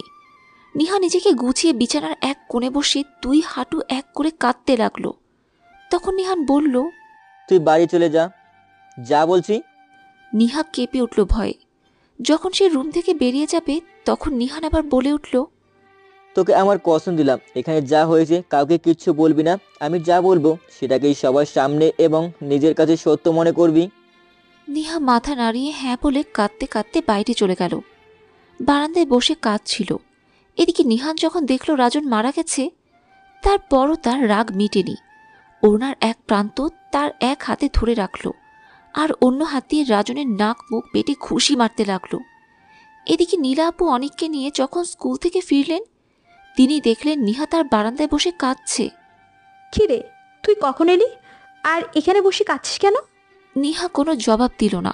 তুই একবার জিজ্ঞেস করার পর নীলা আপু শুনতে পেল বাসার ভিতরে কেউ একজন জিনিসপত্র খুব জোরে ভেঙে চুরমার করে দিচ্ছে, আর সাথে বলছিল, কুত্তার বাচ্চা, তুই এত সহজ মনে করতেছিস না? তুই আমার কলিজায় হাত দিয়েছিস। তাড়াহুড়ো করে নীলা আপু বাসার ভিতরে গেলেন। বেডরুমের দরজার সামনে যেতেই নীলা আপু থমকে দাঁড়িয়ে পড়লেন। নিজের স্বামী রাজনের খুন আপন ভাইয়ের হাতে, এটা দেখার পর কে বা টিকে থাকতে পারে? নীলা আপু ওই দিন যা দেখেছিল সব ভুল ছিল। যদি নীলা আপুর 10টা মিনিট আগে আসতো, তাহলে সে আজ নিহানকে খুনি বলতো না, বরং এটা বলতো যে নিহানের মতো ভাই আছে বলে আজ বোনেরা সুরক্ষিত। আপু জানো ভাই কেন আমাকে কসম দিয়েছিল? নীলা আপুর চোখে শুধু জল দেখা যাচ্ছে, মুখে কোনো কথা নাই। তুমি বলেছিলে না আপু, লোকে তোমার ছেলেকে খুনি ভাগনা বলে। ভাই আমাকে এই জন্য কসম দিয়েছিল যাতে লোকে তোমার ছেলেকে এটা বলতে না পারে যে সে একজন ধর্ষকের ছেলে। তার খালামণিকে ধর্ষণের চেষ্টা করার তার মামা তার বাবাকে খুন করেছে। নীলা আপু শুধু কেঁদেই যাচ্ছে। অনেকের বয়সও কম না, এখন তার সব বোঝার বয়স। তাই নিহার কথাগুলো সে মন দিয়ে শুনল। আর বাবার প্রতি যে শ্রদ্ধাবোধ ছিল সেটা আজ শেষ হয়ে গেল। তখন নিয়া আব্বুকে ইশারা করে বলল, আজ ভাইয়ের জন্য তোমার পরিবারের মান সম্মান ডুবে গেছে, তাই ভাই তোমাদের কাছে মৃত। আরে ভাইয়ের জন্য আজও এই পরিবারের মান সম্মান বেঁচে আছে। যদি ওই দিন সব সত্যি কথা ভাই বলে দিত, তাহলে আজ কোথাও মুখ দেখাতে পারতো না কেউ। ভাবতেই অবাক লাগে, ভাইয়ের ভেতর সেদিন এত বড় বোঝাটা কে দিল? মাত্র 16-17 বছর বয়সে ভাই নিজের কথা ভুলে গিয়ে ভেবেছিল আব্বু আম্মু আপু আমার অনেকের ভবিষ্যতের কথা। পুরো কেবিন জুড়ে শুধু একাই নিহা বলে যাচ্ছে আর সবাই চুপ করে দাঁড়িয়ে আছে। কে কি বলবে? আজ যে সবাই অপরাধী। এখনো তোমরা আমাকে আমার কলিজার কাছ থেকে কি দূরে রাখতে চাও? না বোন, আমিও চাই আমার ভাইটার কাছে যেতে। সে কোথায় গেছে? হসপিটাল থেকে বেরিয়ে ডান দিকে গেল। হসপিটাল থেকে বেরিয়ে ডান দিকে 5 মিনিট গেলেই তো বাস স্ট্যান্ড। ওখান থেকে কোথায় কোথায় বাস যায়? শহরের বাইরে, ঢাকা, চট্টগ্রাম, রাজশাহী। আপু একটু দেরি করলে ভাই অনেক দূর চলে যাবে আমাদের ছেড়ে। আমাকে কে চান্স দিবি একটু ওর কাছে ক্ষমা চাওয়ার? আগে ভাইকে খুঁজে বের করতে হবে তো। সবাই গেটের কাছে যাও, আমি পার্কিং থেকে গাড়ি নিয়ে আসছি। ভাই তাই কর। 10-15 মিনিট পর বাস স্ট্যান্ডে পৌঁছে গেল। সেখানে গিয়ে প্রত্যেকটা টিকিট কাউন্টারে খুঁজতে লাগলো ভাই কোন বাসের টিকিট কেটেছে। অনেক খোঁজার পর ঢাকার শ্যামলী বাস কাউন্টারে ভাইয়ের নাম পেল। এই বাস কোথায় বলতে পারবেন একটু? সরি আপু, বাসটা 1 ঘন্টা আগে এখান থেকে ছেড়ে গেছে। এখন কোথায় আছে? ইউজান বাটি হবে। সমস্যা নাই, ওখানে আমার লোক আছে, আমি তাদের ফোন করেছি। তাড়াতাড়ি কর বাবা। হ্যালো সুমন। জি স্যার। তুমি এখন কোথায়? স্যার আপনি তো এখন অফিসে। তোমার এখান থেকে উজানবাটি রেস্টুরেন্ট কত দূরে? মাত্র 10-15 মিনিটের রাস্তা। তাড়াতাড়ি ওখানে যাও আর গিয়ে দেখো সিলেট টু ঢাকার বাস কি এখনো ওখানে আছে কিনা। আচ্ছা স্যার, যাচ্ছি। বলেই কল কেটে দিল। প্রায় 10 মিনিট পর আবার কল দিল। স্যার আমি যাওয়ার 5 মিনিটের আগেই বস চলে গেছে। আচ্ছা, আমাদের ঢাকা অফিসের শাখা কোথায়? স্যার মিরপুরে। ওকে আচ্ছা বাই, এখন রাখি, পরে কথা বলবো। জি স্যার। শুভ এরপর আরেকজনকে কল দিল। হ্যালো মুহিম। জি স্যার। 5 থেকে 6 ঘন্টার পর সিলেট টু ঢাকা বাসে আমার একজন মানুষ যাবে, তুমি তাকে রিসিভ করতে পারবে কি? রাত 3টার সময় কি স্যার? স্যার। সরি স্যার, আপনি বরং তার কাছে আমার নাম্বার এবং ঠিকানা পাঠিয়ে দেন। সে সুযোগ নাই, সে মানুষটার কাছে কোনো ফোন নাই। সে এখন উজানবাটি পেরিয়ে গেছে। ঢাকা নামার পর তাকে তুমি রিসিভ না করলে বড়সড় বিপদ হয়ে যাবে আমার জন্য। ও তাহলে স্যার আপনি তার একটা ফটো আমার কাছে পাঠিয়ে দিন। নিহানের কোনো ফটো হবে কি? ছোটবেলার আছে, কাজ হবে কি? শুভ না, ফটো নাই। তাহলে তাকে কিভাবে খুঁজবো? বাসের নাম শ্যামলী, নাম্বার 084569000, ঢাকা। লোকটির নাম নিহান, উচ্চতা 5 থেকে 5.5 ফিট, দেখতে উজ্জ্বল চেহারার অধিকারী, মুখে চাপ দাড়ি আছে। বাস থামার সাথে সাথে তুমি বাসে উঠে তার নাম ধরে কয়েকবার ডাকলেই পেয়ে যাবে। কি নামে ডাকবো? নিহান, তোমার কলিজার বোন নিহান তোমার অপেক্ষায় আছে। এত সব পারবো না, খালি নেহান বলবো। আচ্ছা। আপনি ঢাকার বাস স্ট্যান্ডের সাথে কন্ট্যাক্ট করে আমাকে জানান বাস ঠিক কয়টার সময় আসবে। অবশ্যই। বলেই কল কেটে দিল। তারপর ঢাকা বাস স্ট্যান্ডে কন্ট্যাক্ট করে টাইম জেনে নিয়ে মহিনকে জানালো। আচ্ছা চল এখন বাড়ি যাওয়া যায়। ভাবিকে নিয়ে আমাদের বাড়ি যাব তাই। না আমি ওখানে যাব না এখন। তাহলে কখন যাবি? বিয়ে তো হয়েই গেল, এখন শ্বশুর বাড়ি না গিয়ে কই যাবি? যতক্ষণ না আমার ভাই ফিরে আসবে ততক্ষণ আমি যাব না। আমার ভাই এসে যখন আমাকে নিজ হাতে বধূ বেশে বিদায় দেবে এই বাড়ি থেকে, তখন যাব। Good idea. তার সাথে আবার একটা অনুষ্ঠান করে তোর ভাইয়ের গলায় আমাকে ঝুলিয়ে দিবি। কানে কানে বলল নিহাকে। নিহা এত কষ্টের মাঝে থেকেও মুস্কি হাসলো ঐশীর কথা শুনে। আচ্ছা বাবা, তাহলে চলো এখন বাসায় যাওয়া যাক। আমি বলি কি, আজ তুমি আর ঐশী আমাদের বাড়িতে থাকবে। জি আম্মা। কি মজা, তুই বিয়ে করে শ্বশুর বাড়ি যাচ্ছিস না আর আমি বিয়ে না করে শ্বশুর বাড়ি থাকবো। রাত 3টার দিকে সবাই ঘুমিয়ে পড়েছে। আব্বু শুভ অনেক এক রুমে, আম্মু আর নীলা আপু এক রুমে, ঐশী নিহা দুজনে আমার রুমে। সবাই যখন ঘুমে অচ্ছন্ন, নিহা তখন অপেক্ষায় আছে কলের। কখনোই লোকটা কল দিয়ে শুভকে জানাবে যে নিহানকে পাওয়া গেছে। নিহা রুমের ভেতরে হাঁটা করছে, কখনো বসে আমার পড়ার টেবিলের দিকে তাকাচ্ছে, আবার কখনো আলমারি খুলে আমার ছোটবেলার জামাগুলো দেখছিল। হঠাৎ নীরব স্তব্ধ পরিবেশের আওয়াজ ঘটালো শুভর ফোনের রিংটনে। সারা বাড়ির দেওয়াল ছুঁয়ে এসে যখন নিহার কানে গেল, নিহা এক দৌড়ে শুভর ফোনের কাছে গেল। এদিকে শুভ ঘুম থেকে উঠে কল রিসিভ করলো। স্যার। হ্যাঁ বলো। অনেক খোঁজার পর এ নামের কাউকে বাসে পেলাম না। বলছো কি এসব? জি স্যার, বাসের হেল্পার বলল উজান বাটি থেকে তাদের একজন লোক মিসিং। তার মানে ওখানে নিহা বাস মিস করেছে? হতে পারে স্যার। আচ্ছা, ধন্যবাদ তোমাকে এত কষ্ট করার জন্য। না থাক স্যার, ধন্যবাদ না দিলেও চলবে। নিহা এটা শোনার পর রুমে চলে গেল। স্যার, ওই নেহান আপনার কি হয়, আর তার জন্য আপনি এত পরেশান কেন? শালাবাবু হয়, অভিমান করে চলে গেছে। এখন তাকে ফিরিয়ে না আনলে আমার এখানে বাসর টাসর কিছুই হইব না। ও, তাহলে এবার বুঝছি ব্যাপারটা। আচ্ছা তাহলে এখন রাখি। জি স্যার। স্যার রাত্রি মানে? আপনি না আমার স্যার, তো স্যার নাম তো আর ধরা যায় না, তাই শুভরাত্রি না বললে রাত্রি বললাম। এখন তো নাম ধরেছ। Sorry sir. শুভ মুচকি মুচকি হেসে বলল, আমি রাত্রি।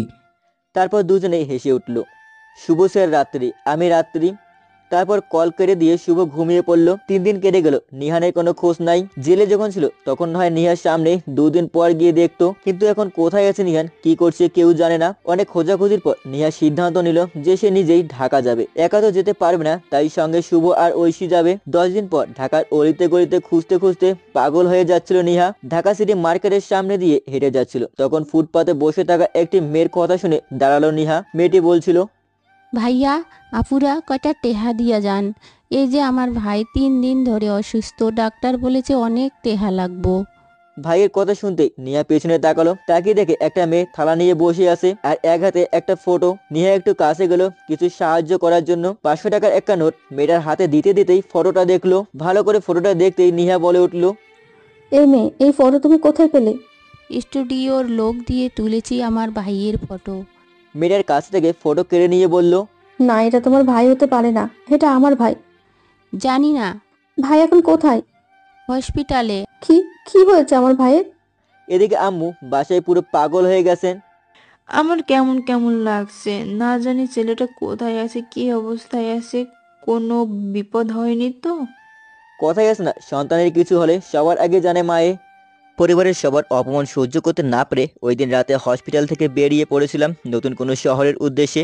রাতের আকাশে হাজারো তারার ভিড়ে চাঁদ যেমন একা, ঠিক তেমনি এই শহরের হাজারো মানুষের ভিড়ে আমি বড্ড অসহায় আর একা। হাঁটতে হাঁটতে বাস স্ট্যান্ড গেলাম, সেখান থেকে ঢাকার বাসে উজান ভাটি অবধি যাই। এখানে একটা ঝামেলায় পড়ে বাসটা মিস করে দেই, যার কারণে পরের বাস ধরে সকাল 7টায় পৌঁছলাম ঢাকা নামের নিষ্ঠুর এক শহরে। বাস স্ট্যান্ড থেকে নেমে আনমনা হয়ে ফুটপাত দিয়ে হাঁটছি, তখন থমকে দাঁড়ালাম একটা মানুষের কণ্ঠ শুনে। কোথায় যাবেন? কণ্ঠ খুব একটা পরিচিতি, ঘুরে তাকাতে দেখলাম রিক্সাওয়ালার বেশে আব্বুর সেই বন্ধু, যার রেস্টুরেন্টে আমি 10 বছর আগে কাজ করেছিলাম। করিম চাচা বলেই এগিয়ে গেলাম তার দিকে। আমাকে এত সুন্দর করে চাচা ডাকলে, কে বাবা তুমি? আরে চাচা, আমি আপনার বন্ধু ফয়সাল সাহেবের ছেলে নিহান, ভুলে গেছেন আমাকে? বাবা তুমি? হ চাচা। আচ্ছা চাচা, আপনার এই অবস্থা কেন? কি করব, খাবার জন্য এই বুড়ো বয়সেও রিক্সা চালাই। আপনি কেন রিক্সা চালাবেন, আপনার এত ব্যাংক ব্যালেন্স থাকতে? ছিল, এখন নাই। করিম চাচা দুটি হাত ধরে বললাম, কি হয়েছে চাচা? সব নিয়তির খেলা বাবা। একটু খুলে বলবেন কি? সম্পত্তির লোভে আমাকে খুন করে ফেলতে চায়, তাই আমি সব কিছু মায়া ছেড়ে দিয়ে এই বেশে বেঁচে আছি। কারা খুন করতে চায়? আমার আদরের 3 সন্তান। বলেই কেঁদে দিলেন করিম চাচা। আমি চাচাকে সান্ত্বনা দিলাম, তারপর তাকে নিয়ে তার নতুন বাড়ি বস্তিতে গেলাম। বিপদে কাটতে নেই, নয়ন জলকে কালি বানিয়ে রাখবে। একদিন তুমি সে কালি দিয়ে নতুন ইতিহাস রচিত করবে। সেদিন থেকে চাচাকে বললাম, আর তিনি রিক্সা চালাতে হবে না। এখন থেকে তার পরিবারের সব দায়িত্ব আমার। চাচার পরিবার বলতে তিনি, চাচি আর 15-16 বছরের ছোট্ট একটা মেয়ে রিয়া। মেয়েটা অবশ্য চাচার আপন মেয়ে না। রিয়ার আম্মু চাচার বাসায় কাজ করতেন। রিয়ার বয়স যখন 7 ছিল তখন তার আম্মু মারা যান। বাবা অনেক আগে মারা গিয়েছিলেন। মা বাবা মোরা মেয়েটার সকল দায়িত্ব নিয়েছিলেন করিম চাচা। সেদিন থেকে আজও রিয়া তাদের সাথে আছেন সকল সুখে দুঃখে। জানি না কতদিন বেঁচে থাকবো। এই কয়েকদিন না হয় চাচার সাথেই কাটিয়ে দেই। বিদায় বেলা চাচাকে বলে দেবো আমাদের বাসায় চলে যেতে। তাই সেদিন থেকে চাচার রিক্সা চালানো শুরু করলাম আমি। করিম চাচা বাধা দিয়েছিলেন কিন্তু আমি মানি নাই। আমি থাকা সত্ত্বেও তিনি এই বয়সে রিক্সা চালাবেন, এটা কি করে হয়? দিন শেষে 1200 টাকা নিয়ে ফিরলাম করিম চাচার ঘরে। চাচার হাতে 1000 টাকা তুলে দিলাম, বাকি 200 টাকা নিজের কাছে রেখে দিলাম। এদিকে রিয়ার সাথেও আমার আস্তে আস্তে বন্ধুত্ব হয়ে গেল। মেয়েটা বড্ড দুষ্টু, একদম নিহার মতো ফাজলামি করে। আচ্ছা ভাইয়া, তোমার নাম কি? নিহান। নিহান ভাইয়া, আমার একটা কাজ করে দিতে পারবে কি? কি কাজ বোন? বস্তিতে কিছু লোক গুন্ডা ছেলেবেলে আছে, ওদের সাহেস্তা করতে হবে একটু। কেন, ওরা কি করেছে? ঘর থেকে বের হলেই আমাকে দেখে ওরা বাজে বাজে কথা বলে। চল তো বোন দেখি কার এত বড় সাহস, বলে বোনকে নিয়ে ঘর থেকে বের হলাম। ভাইয়া, ওই যে ওইখানে বসে আছে 4-5টা ছেলে। আমি তাকিয়ে দেখলাম ছেলেগুলো 10-15 বছরের হবে, কিন্তু সবাই ধূমপান করতেছে। পারবে কি সাহেস্তা করতে? আজ বরং ওয়ার্নিং দিয়ে আসি। যাও। তারপর আমি গিয়ে ছেলেদের কয়েকটা কথা বলে বুঝিয়ে আসলাম। আশা করি দ্বিতীয়বার আর বাজে কথা বলবে না। 3 দিন পর রিয়া আবার বলল ওরা তাকে ডিস্টার্ব করে। ব্যাস, আমার মাথা গরম হয়ে গেল। নিজেকে কন্ট্রোল করতে না পারে সোজা গেলাম ওই ছেলেদের কাছে। গিয়ে রিয়াকে বললাম কোন ছেলে ডিস্টার্ব করেছে বল। মাঝখানে ছেলেটাকে দেখে দিয়ে বলল ও তার হাত ধরেছে। আমি ঠাস ঠাস করে ছেলেটার গালে চড় মারলাম আর ডান হাতটা শক্ত করে মোচড়ে ধরলাম। এটা দেখে বাকি ছেলেগুলো পালিয়ে গেল। আর মেয়েদের সাথে বেয়াদবি করবি? মাফ করে দেন ভাই, আর কখনো কারোর সাথে বেয়াদবি করব না। এটাই লাস্ট চান্স, দ্বিতীয়বার এমন করলে তোদের আমি কি করব নিজেই জানি না, বলে ছেলেটাকে ছেড়ে দিলাম। ছেলেটি একটু দূরে যেতে আস্তে আস্তে বলল তোকে ডেকে নেবো শালা। কথাটি আমার কান অব্দি স্পষ্টভাবে পৌঁছলো। আমি আর কিছু না বলে রিয়াকে নিয়ে ঘরে গেলাম। বেশ ভালোই চলছিল আমার দিনগুলো। দেখতে দেখতে 4-5 দিন কেটে গেল। সারাদিন রিক্সা চালিয়ে রাতে ঘরে ফিরলাম। খাবার খেতে বসে চাচিকে বললাম রিয়া কোথায়? টিউবওয়েল থেকে পানি আনতে গেছে। একা কেন গেল? সে প্রতিদিনই একা যায়। কখন গেছে? 15-20 মিনিট হবে। আচ্ছা চাচি, তুমি খাবার রেডি করো, আমি রিয়াকে নিয়ে আসি, বলে আমি চলে গেলাম রিয়ার কাছে। টিউবওয়েলের ওখানে গিয়ে দেখি রিয়া নাই। একটু আশেপাশের ঘরগুলোতে তাকে খুঁজতে লাগলাম, কোথাও পেলাম না। তখন বস্তির পাশের বন থেকে কার জন্য চিৎকার শব্দ শুনতে পেলাম। এক দৌড়ে সেখানে গিয়ে দেখি রিয়া বোন আমার মাটিতে শুয়ে আছে অজ্ঞান অবস্থায়। তার পাশে দাঁড়িয়ে আছে এলাকার বখাটে ছেলেগুলা। ওই দিন নিহার উপর দোলাভাইয়ের আক্রমণ করা দেখে যেমন আমার রাগ উঠেছিল, ঠিক তেমনি আজও রাগ হলো আমার। 4টা ছেলেকে উড়ে ধরে মার শুরু করলাম। প্রায় 5-7 মিনিট পর পিছন থেকে কে যেন আমার মাথায় বাড়ি মারলো। মাথার পেছনে হাত দিতেই অন্য একটা ছেলে এসে আমার পেটে ছুরি ঢুকিয়ে দিল। এক ধাক্কায় পেট থেকে পিঠের হাড় ভেঙে বের করলো। তারপর আবার মাথা যাবে আমি হাত দিয়ে বাধা দেই, ফলে হাতের অনেকটা অংশ কেটে গেল। তখন একটা ছেলে বলল দেখ আজ তোর সামনে তোর বোনকে কি করি। যা করার আমার সাথে কর, বোনের সাথে কিছু করিস না প্লিজ, বলে 2 হাঁটু গেড়ে মাটিতে বসলাম। করব, তোর সামনে তোর বোনকে ধর্ষণ করব। তুই কি করবি শুনি, বলে হাতের ছুরিটা দিয়ে আমার থুতনিতে ঘষাতে লাগলো। খোদার কসম তোদের একটাকেও চিন্তা রাখবো না, বলেই ছেলে দুটাকে ধরে 2 হাত দিয়ে ধরে শূন্যে তুলে একটা আছাড় দিলাম। ছেলেটার হাত পা মনে হয় ভেঙে গেছে।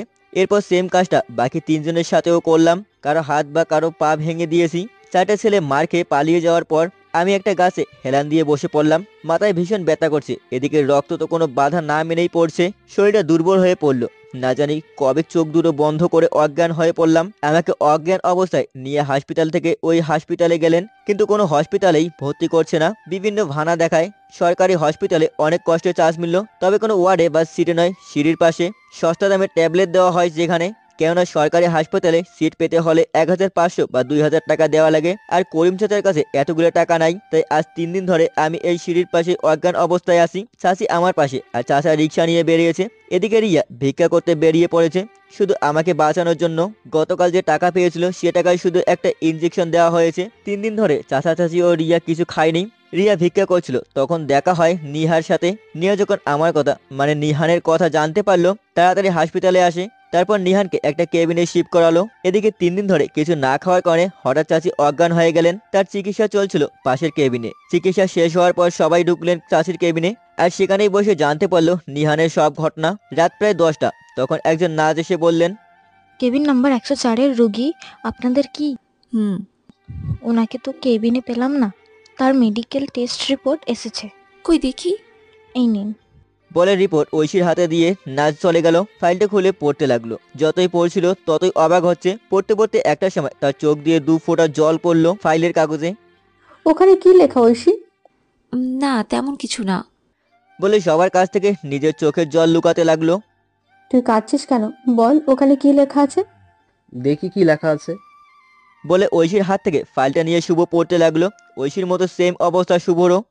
এই এখানে হচ্ছেটা কি? তোমরা কাঁদছো কেন? তোমাদের চোখের জল কেন? কি লেখা আছে আমার কলিজার রিপোর্টে? চোখে টলমল পানি নিয়ে কথাগুলো বলল নিহা। নিহান এই পৃথিবীতে খুব অল্প সময়ের অতিথি। বলে চোখ দুটো বন্ধ করলো। তার কথা শুনতেই নিহার মাথায় যেন আকাশ ভেঙে পড়লো। সেখান থেকে এক দৌড়ে ভাইয়ের কেবিনে গেল। ভাই সিটে নেই, কিন্তু নীলা আপু আব্বু ওখানে দাঁড়িয়ে আছে, আর আম্মু দেওয়ালে হেলান দিয়ে ফ্লোরে বসে আছে। কেউ কারোর দিকে না তাকিয়ে নীরবে কান্না করছে। আমার ভাই কই? নিহার কথা শুনে আব্বু আর নীলা আপু পিছনে ঘুরে তাকালো। আম্মু, আবার ভাই কই? আমরা এসেও তাকে পাইনি, কিন্তু এই কাগজটা পেলাম। বলে চোখের পানি মুছতে মুছতে কাগজটি নিহার দিকে এগিয়ে দিলেন। নিয়ে হাতে নিয়ে পড়তে লাগলো। কলিজা, মাফ করে দিস, আমি মিথ্যাবাদী। তোকে কথা দিয়েছিলাম সারা জীবন তোর সাথে থাকবো ছায়ার মতো, কিন্তু পারলাম না। চিঠিটা যখন তুই পড়বি তখন আমি হয়তো ওই পারে ওই চাঁদ মামার দেশে চলে যাব। আব্বু, আপনার অ্যাকাউন্টে 1 কোটি টাকা আসবে। সেগুলো দিয়ে আমার কলিজাটার বিয়ে ধুমধাম করে দিবে। যে টাকা বাকি থাকবে সে টাকা দিয়ে একটা বড় বাড়ি বানাবে, যেখানে করিম চাচার মতো অনেক মানুষের জায়গা হবে। কারো প্রতি আমার কোনো অভিযোগ নেই। তোমাদের সবার মাঝে আমি বেঁচে থাকবো চিরকাল। শেষ কথাটি পড়ে নিহা আর কোনো কথা বলছে না, বলার ভাষা হারিয়ে ফেলেছে। চোখের পলকে ধপাস করে মাটিতে পড়ে গেল। পড়ে যায়নি, শুভ আর ঐশী ধরে ফেলেছে। নিহা মাথায় হাত দিয়ে বুঝতে পারলো তার খুব মাথা ঘুরছে। নিহা পড়ে যাওয়ার পর একটা সবাই দৌড়ে তার কাছে আসলেও আম্মু আসে নাই। তিনি ওখানেই বসে আছেন। নীলা কাঁদতে কাঁদতে আম্মুর কাছে গেলেন। আম্মু! আম্মুর সারা শব্দ নাই। আম্মু! আম্মু! বলে ধাক্কা দিতে আম্মুর দেহটা ফ্লোরে পড়ে গেল। আম্মু! ছেলের এমন একটা খবর শোনার পর কোন মায়ে বা সহ্য করতে পারে? আম্মু এত মুখে আমার উপর অভিমান করে থাকলেও আমার জন্য মনে মনে কাঁদতেন, যা আব্বুর ভয়ে বলতেন না। পুরো কেবিন জুড়ে শুধু কান্না ছাড়া আর কোনো শব্দ নাই। ঐশী আর নিহা তো একদম পাগল হয়ে গেছে। শুভ, করিম চাচা আর চাচি সবাইকে সান্ত্বনা দিতে লাগলেন। রোগটির নাম হলো দ্য এক্সটিজম। ক্যান্সারের থেকেও মারাত্মক একটি রোগ। 100 কোটি মানুষের মধ্যে একজনের হয়ে থাকে। ক্যান্সার আর এটার মধ্যে এটাই পার্থক্য, ক্যান্সার ভিতর থেকে আক্রমণ করে আর এক্সটিজম বাহির থেকে। ঠিক কিভাবে? ক্যান্সারে আক্রান্ত হওয়ার পর আস্তে আস্তে রোগীর ফুসফুস, কলিজা, কিডনি ইত্যাদি নষ্ট হয়। আর এক্সটিজমে আক্রমণে প্রথমে শরীর থেকে চামড়া আলাদা হয়ে যায়। কিভাবে? ঠিক যেমন নরম কাদা হাত দিলে হাতে লেগে যায়, তেমনি রোগীর মাংসপেশি নরম হয়ে যায়, যার কারণে চামড়া শরীর থেকে আলাদা হয়ে যায়। কেউ হাত দিয়ে স্পর্শ করলে চামড়া উঠে আসে। আস্তে আস্তে রোগীর সমস্ত চামড়া ঝরে পড়ে আর মাংসপেশিতে জীবাণু সৃষ্টি হয়। এই ধরনের রোগীর প্রথম লক্ষণ দেখা দেওয়ার পর মাত্র 3 মাস থেকে 8-10 মাসই বেঁচে থাকে। কেবিনের বাইরে দাঁড়িয়ে নীলা আপুকে আর তার ভাই শুভকে কথাগুলো বলছিল ঐশী। এদিকে নিয়ে একটু দূরে বেঞ্চে বসে কাঁদছিল, আর আম্মু কেবিনের ভেতরে ঘুমিয়ে আছেন। আব্বু অপরাধীর মতো দাঁড়িয়ে আছেন করিডোরের এক পাশে। তখন আব্বুর মোবাইলে একটা মেসেজ আসলো ব্যাংক থেকে। চশমা ছাড়া আব্বু দেখতে অসুবিধা হচ্ছিল, তাই নীলা আপুকে দিলেন। দেখ তো মা, কিসের মেসেজ আসছে? ব্যাংকের মেসেজ। কার অ্যাকাউন্ট থেকে জানি আপনার অ্যাকাউন্টে 1 লক্ষ টাকা জমা হয়েছে। কই দেখি মেসেজটা। বলে আপুর হাত থেকে ফোন নিয়ে দেখলো। ডাল মে কুছ কালা হে। কি? নিহান বলেছিল তার অ্যাকাউন্টে 1 কোটি টাকা আসবে, কিন্তু 1 লক্ষ টাকা আসছে। তো কি হয়েছে? অনেক কিছু। বল। একটা কথা বলতে ভুলে গিয়েছিলাম। নিহানের যে রোগ হয়েছে সেটার একটা ভালো দিক আছে। আমার কলিজা বেঁচে থাকার কোনো দিক আছে কি? না, ভালো দিকটা হলো প্রথম লক্ষণ দেখা দেওয়ার পর থেকে 3 মাস পুরো সুস্থ থাকে। আর তখন চাইলে তার ডিএনএ এনে দিয়ে 40টা রোগের ওষুধ বানানো যাবে। তার ব্লাড থেকে 5টি মরণব্যাধি রোগের ওষুধ তৈরি হয়। আর সেই কাজটা রোগীর অনুমতি, তার পরিবারের অনুমতি নিয়ে সম্পূর্ণ সরকারিভাবে করা হয়। কখনো কি কেউ তোমাদের অনুমতি নিয়েছিল বা কোনো ফাইলে স্বাক্ষর করিয়েছিল? না। হ্যাঁ, আমি করেছিলাম একটু আগে স্বাক্ষর। কোথায়, কখন? ভাইয়ের চিকিৎসা চলাকালীন সময় একটা ছেলে আমার স্বাক্ষর নিয়ে গিয়েছিল। ওখানে কি লেখা ছিল? খেয়াল করিনি। আমাকে বলেছিল এটা তাদের ফর্মালিটি, আর ছেলেটার হাত কাঁপছিল। বুঝে গেছি, এটা সম্পূর্ণ অবৈধভাবে করা হচ্ছে। কিভাবে বুঝলে? টাকার পরিমাণ কম, দুই পরিবারকে না জানিয়ে তাদের সম্মতি নিয়েছে। এখন কি হবে? এখনো যদি বসে থাকতে হয় তাহলে তোর ভাই সিবিআই হলো কেন? আমি কিচ্ছু জানি না, আমার ভাইটাকে আমি ফিরে পেতে চাই। তুমি এখানে বসে থাকো, আমি তোমার ভাবিকে 1 ঘন্টার ভিতরে ফিরিয়ে নিয়ে আসবো। বলে সিসিটিভি ফুটেজ দেখতে গেল। যেতে যেতেই তার টিমকে আসতে বলে আর আব্বুর অ্যাকাউন্টে যে অ্যাকাউন্ট থেকে টাকা এসেছিল তার সম্পূর্ণ ডিটেলস জানতে চাইলো। হসপিটালের সম্পূর্ণ ফুটেজ দেখতে পারি কি? সরি, বাইরে কাউকে দেখানোর নিয়ম নেই। আচ্ছা, তাহলে সিবিআই অফিসারকে তো দেখানো যাবে। বলে নিজের ব্যাজ বের করে দেখালো। সরি স্যার, আমি চিনতে পারিনি। কেবিন নাম্বার 104 এর ফুটেজ দেখাও। ভিতরের না বাইরেরটা? করিডরের। Wait sir. পিছনে যাও, পিছনে আরো 10 মিনিট পিছনে ওয়েট, একটু সামনে। হ্যাঁ, ওই ছেলেটাকে জুম করো। এটা কে? জানি না স্যার। হসপিটালের স্টাফ কি? না স্যার। এর একটা পিক আমাকে দাও। Okay sir. এবার ফুটেজটার সামনের দিকে নিয়ে আসো। জি স্যার। ওয়েট, এরা কারা ট্রলি নিয়ে কেবিনে ঢুকলো? মুখ দেখা যাচ্ছে না স্যার। একটু সামনে নাও। একটু সামনে যেতেই দেখা গেল ওরা ট্রলি নিয়ে বেরিয়ে লিফটে উঠেছে। এই লিফট তো উপরের দিকে যায়, তাই না? জি স্যার। লিফটের ভিতরে কোনো ক্যামেরা আছে কি? জি না স্যার। আচ্ছা, তাহলে 3য় ফ্লোরে লিফটের সামনে ফুটেজ দেখাও। শুভ দেখলো লিফট ওপেন হয়নি, কেউ বেরও হয়নি। নেক্সট। সেম হল, লাস্ট ফ্লোর 5 নম্বর তলায় ওপেন হলো, কিন্তু সেখানে ওরা কেউ নেই। মুহূর্তের ভেতর কোথায় হারিয়ে গেল। এখানে ফুটেজ ডিলিট করা হয়েছে কি? না স্যার। কিভাবে বিশ্বাস করব? এই দেখেন, এখানে সব টাইম লেখা ওঠে, তাই এডিট করা সম্ভব নয়। এডিট করতে হলেও আরও না হয় 5-6 ঘন্টা সময় লাগবে। আমি যদি বুঝতে পারি এডিট করা হয়েছে আর এখানে তোমারও হাত আছে? বিশ্বাস করেন স্যার, এখানে আমার কোনো হাত নেই। সেটা সময়ই বলে দিবে। বলে সেখান থেকে বেরিয়ে ওই লিফটে গেল। তখন তার কাছে একটা কল আসে। হ্যাঁ, বলো। স্যার, আপনি যে অ্যাকাউন্ট দিয়েছেন সেটার একটা ফেক নাম, ফেক ঠিকানা দিয়ে খোলা। ও আচ্ছা, এই অ্যাকাউন্টে কত টাকা ট্রান্সফার জমা হয়েছে একটা লিস্ট বানিয়ে আমাকে পাঠিয়ে দাও। জি আচ্ছা স্যার। শুভ কল কেটে দিয়ে লিফটে ভালো করে খুঁজতে লাগলো। তখন মুহিম এসে হাজির তার টিম নিয়ে। স্যার, এই হসপিটাল থেকে একজন রোগীকে কিডন্যাপ করা হয়েছে। আগামী 1 ঘন্টার ভিতরে তাকে খুঁজে বের করতে হবে। সিসিটিভি ফুটেজ দেখলেই তো হয় স্যার। দেখেছি, এই লিফট থেকে নিহান গায়েব। না, চতুর্থ তলায় গেছে, না নিয়ে গেছে। তাহলে কোথায় গেল? ওটা কি? মনে হচ্ছে ঘন্টাখানেক আগে কেউ উপর দিয়ে বেরিয়েছে। ওটা সরাও। জি স্যার। তাহলে বুঝি এই রাস্তায় গেছে। মুহিম, লিফট উপরে ফ্লোরে নাও। Okay sir.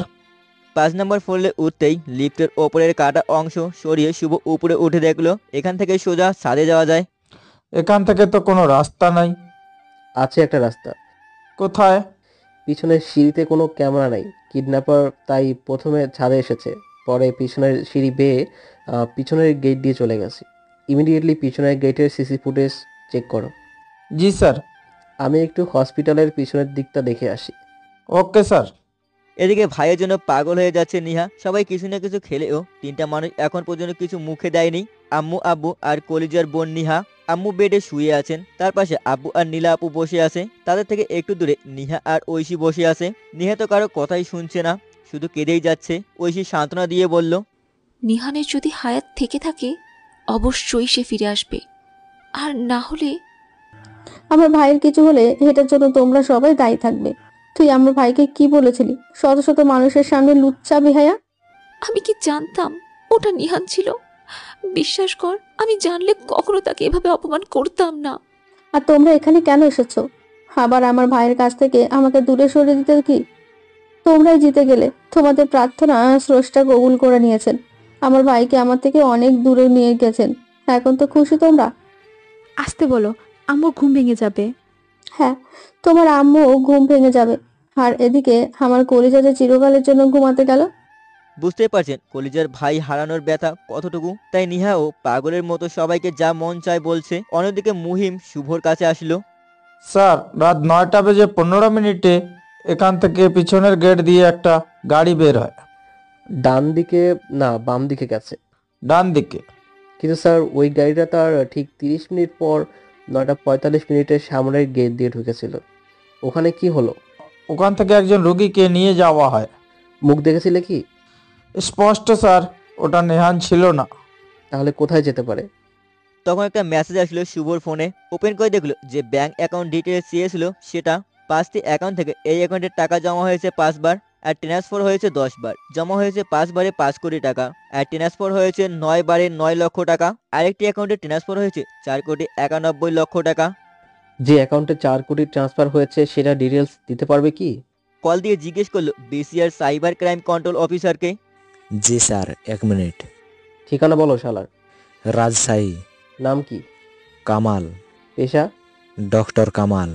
ঢাকা সিটি হসপিটালে তার চেম্বার আছে। ধন্যবাদ বলে কল কেটে দিয়ে তাড়াতাড়ি হসপিটালের ভিতরে গেল। ডক্টর কামালকে কোথায় পাবো? 4 নাম্বার ফ্লোরে। শুভ 4র্থ ফ্লোরে গিয়ে একজনকে জিজ্ঞেস করলো, ডক্টর কামাল এখন কোথায়? ওটিতে এমার্জেন্সি অপারেশন করতেছেন। কোন দিকে? সোজা গিয়ে ডানে গেলে পাবেন।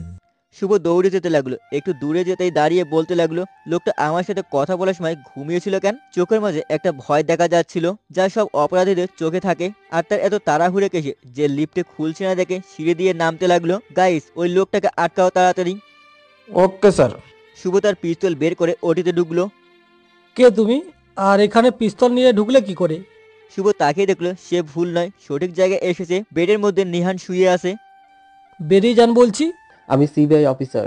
এটা একটা ইলিগাল অপারেশন, এটাকে এখনই বন্ধ করুন। কি? ডক্টর কামাল তো বলেছিলেন এটা সম্পূর্ণ লিগ্যাল অপারেশন। এখানে পরিবারের এবং ডোনারের অনুমতি আছে। না, নেই। এখনই অপারেশন বন্ধ করবেন নাকি আমি গুলি চালাবো? স্যার, আমরা এটা জানতাম না। জানলে এমন কাজ কখনো করতাম না।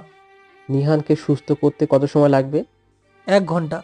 কিন্তু সে আর বাঁচবে কিনা সেটা জানি না, কারণ আমরা কিডনি ট্রান্সফার করার 70% কাজ করে ফেলেছি। যে করেই হোক তাকে বাঁচতে হবে, না হলে তোমাদের কাউকেই ছাড়বো না আমি। এদিকে মুহিম ওই লোকটাকে নিয়ে আসে। স্যার, এ বেটাই ডাক্তার কামাল। কুত্তার বাচ্চা বলে মুখে ঘুষি মারলো। তারপর তাকে বেঁধে তার কথা শুনতে লাগলো। বল, এমন কাজ করলি কেন? টাকার লোভে স্যার। নিহানের কি ওই রোগ হয়েছে? না স্যার। তাহলে? মার্কেটে এবি এর দাম অনেক বেশি। একটা কিডনির দাম 1 কোটি টাকা। আমি যখন সিলেট সিটি জেলে যাই আসামিদের স্বাস্থ্য চেক করতে, তখন জানতে পারলাম নিহানের ব্লাড গ্রুপ এবি।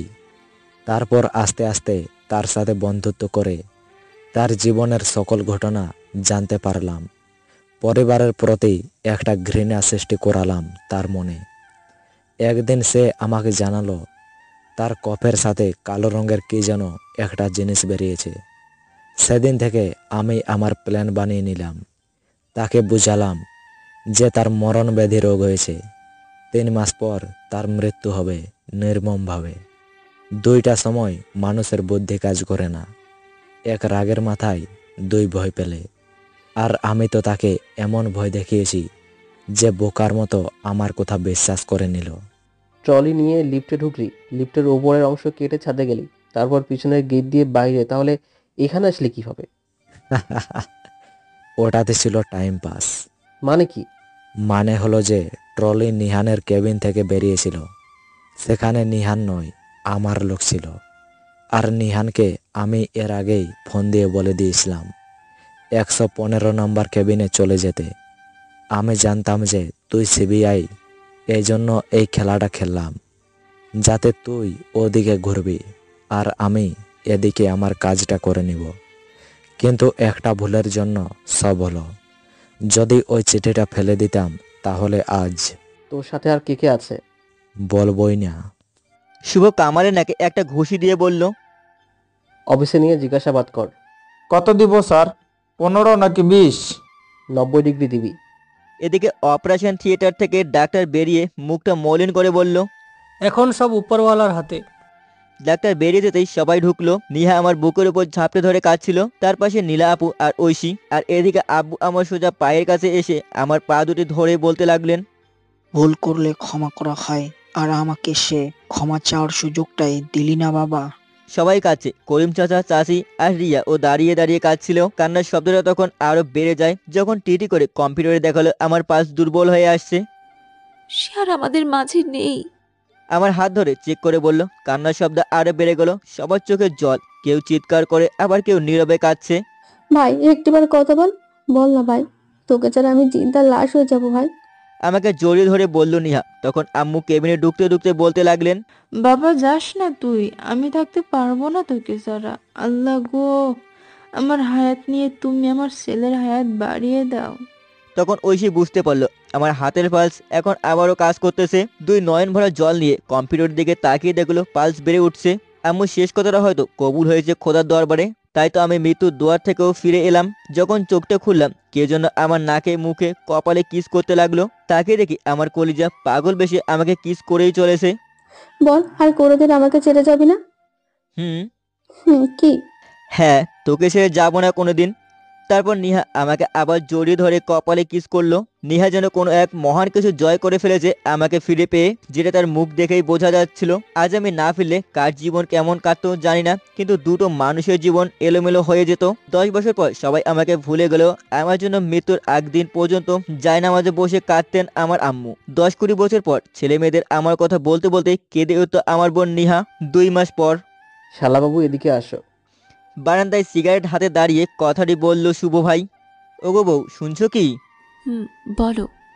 পাশের রুম থেকে বলল ঐশী, এদিকে একটু আসবে? হ্যাঁ বলো, কি হয়েছে? আমি তোমার কি হই? জামাই। সে অনুযায়ী আমি তোমার ভাইয়ের কি হই? বোন জামাই দুলাভাই চান্টু। তাহলে উনি আমাকে শালাবু বললেন কেন? আমি আর এ বাড়িতে থাকবো না। থুকু, এটা তো আমারই বাড়ি, আমি আর ওনার বাড়িতে যাবো না। সত্যি তো ভাই, তুই শালাবাবু ডাকছিলি কেন তোর দুলাভাইকে? শালাকে যদি শালাই ডাকবো না তাহলে কি বলে ডাকবো? দ্বিতীয়বার বলবি না তো তোর জিভটা ছিঁড়ে ফেলবো। তোর ভাবিকে তুই সামাল দিস।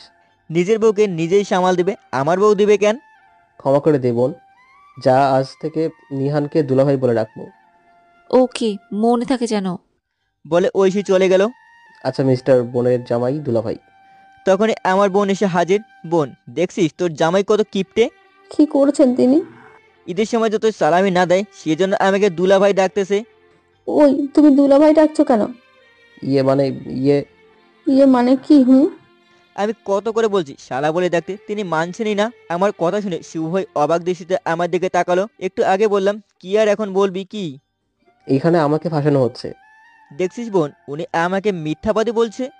আল্লাহ, আমি কই বললাম তুমি মিথ্যা বলছো? শুনি, যদি আবার তুমি তাকে দুলাভাই ডাকছো তাহলে খবর আছে, আর একটা কথাও না। বলে নিয়ে সেখান থেকে চলে গেল। তখন প্রায় 2 মিনিট পর নীরবতা পালন করার পর শুভ বলল, আচ্ছা নিহান। বউ শুনছো, তোমার ভাই আমাকে নাম ধরে ডাকছে। কথাটি ওই সে শুনেছে কিনা জানি না, তবে ঘুরে তাকাতে দেখলাম শুভ ভাই গায়েব হয়ে গেছে। সারা ডাকলে বোন হুমকি দেয় আর দুলা ভাই ডাকলে বউ হুমকি দেয়। হয়তো এটাই বেচারার নিয়তি।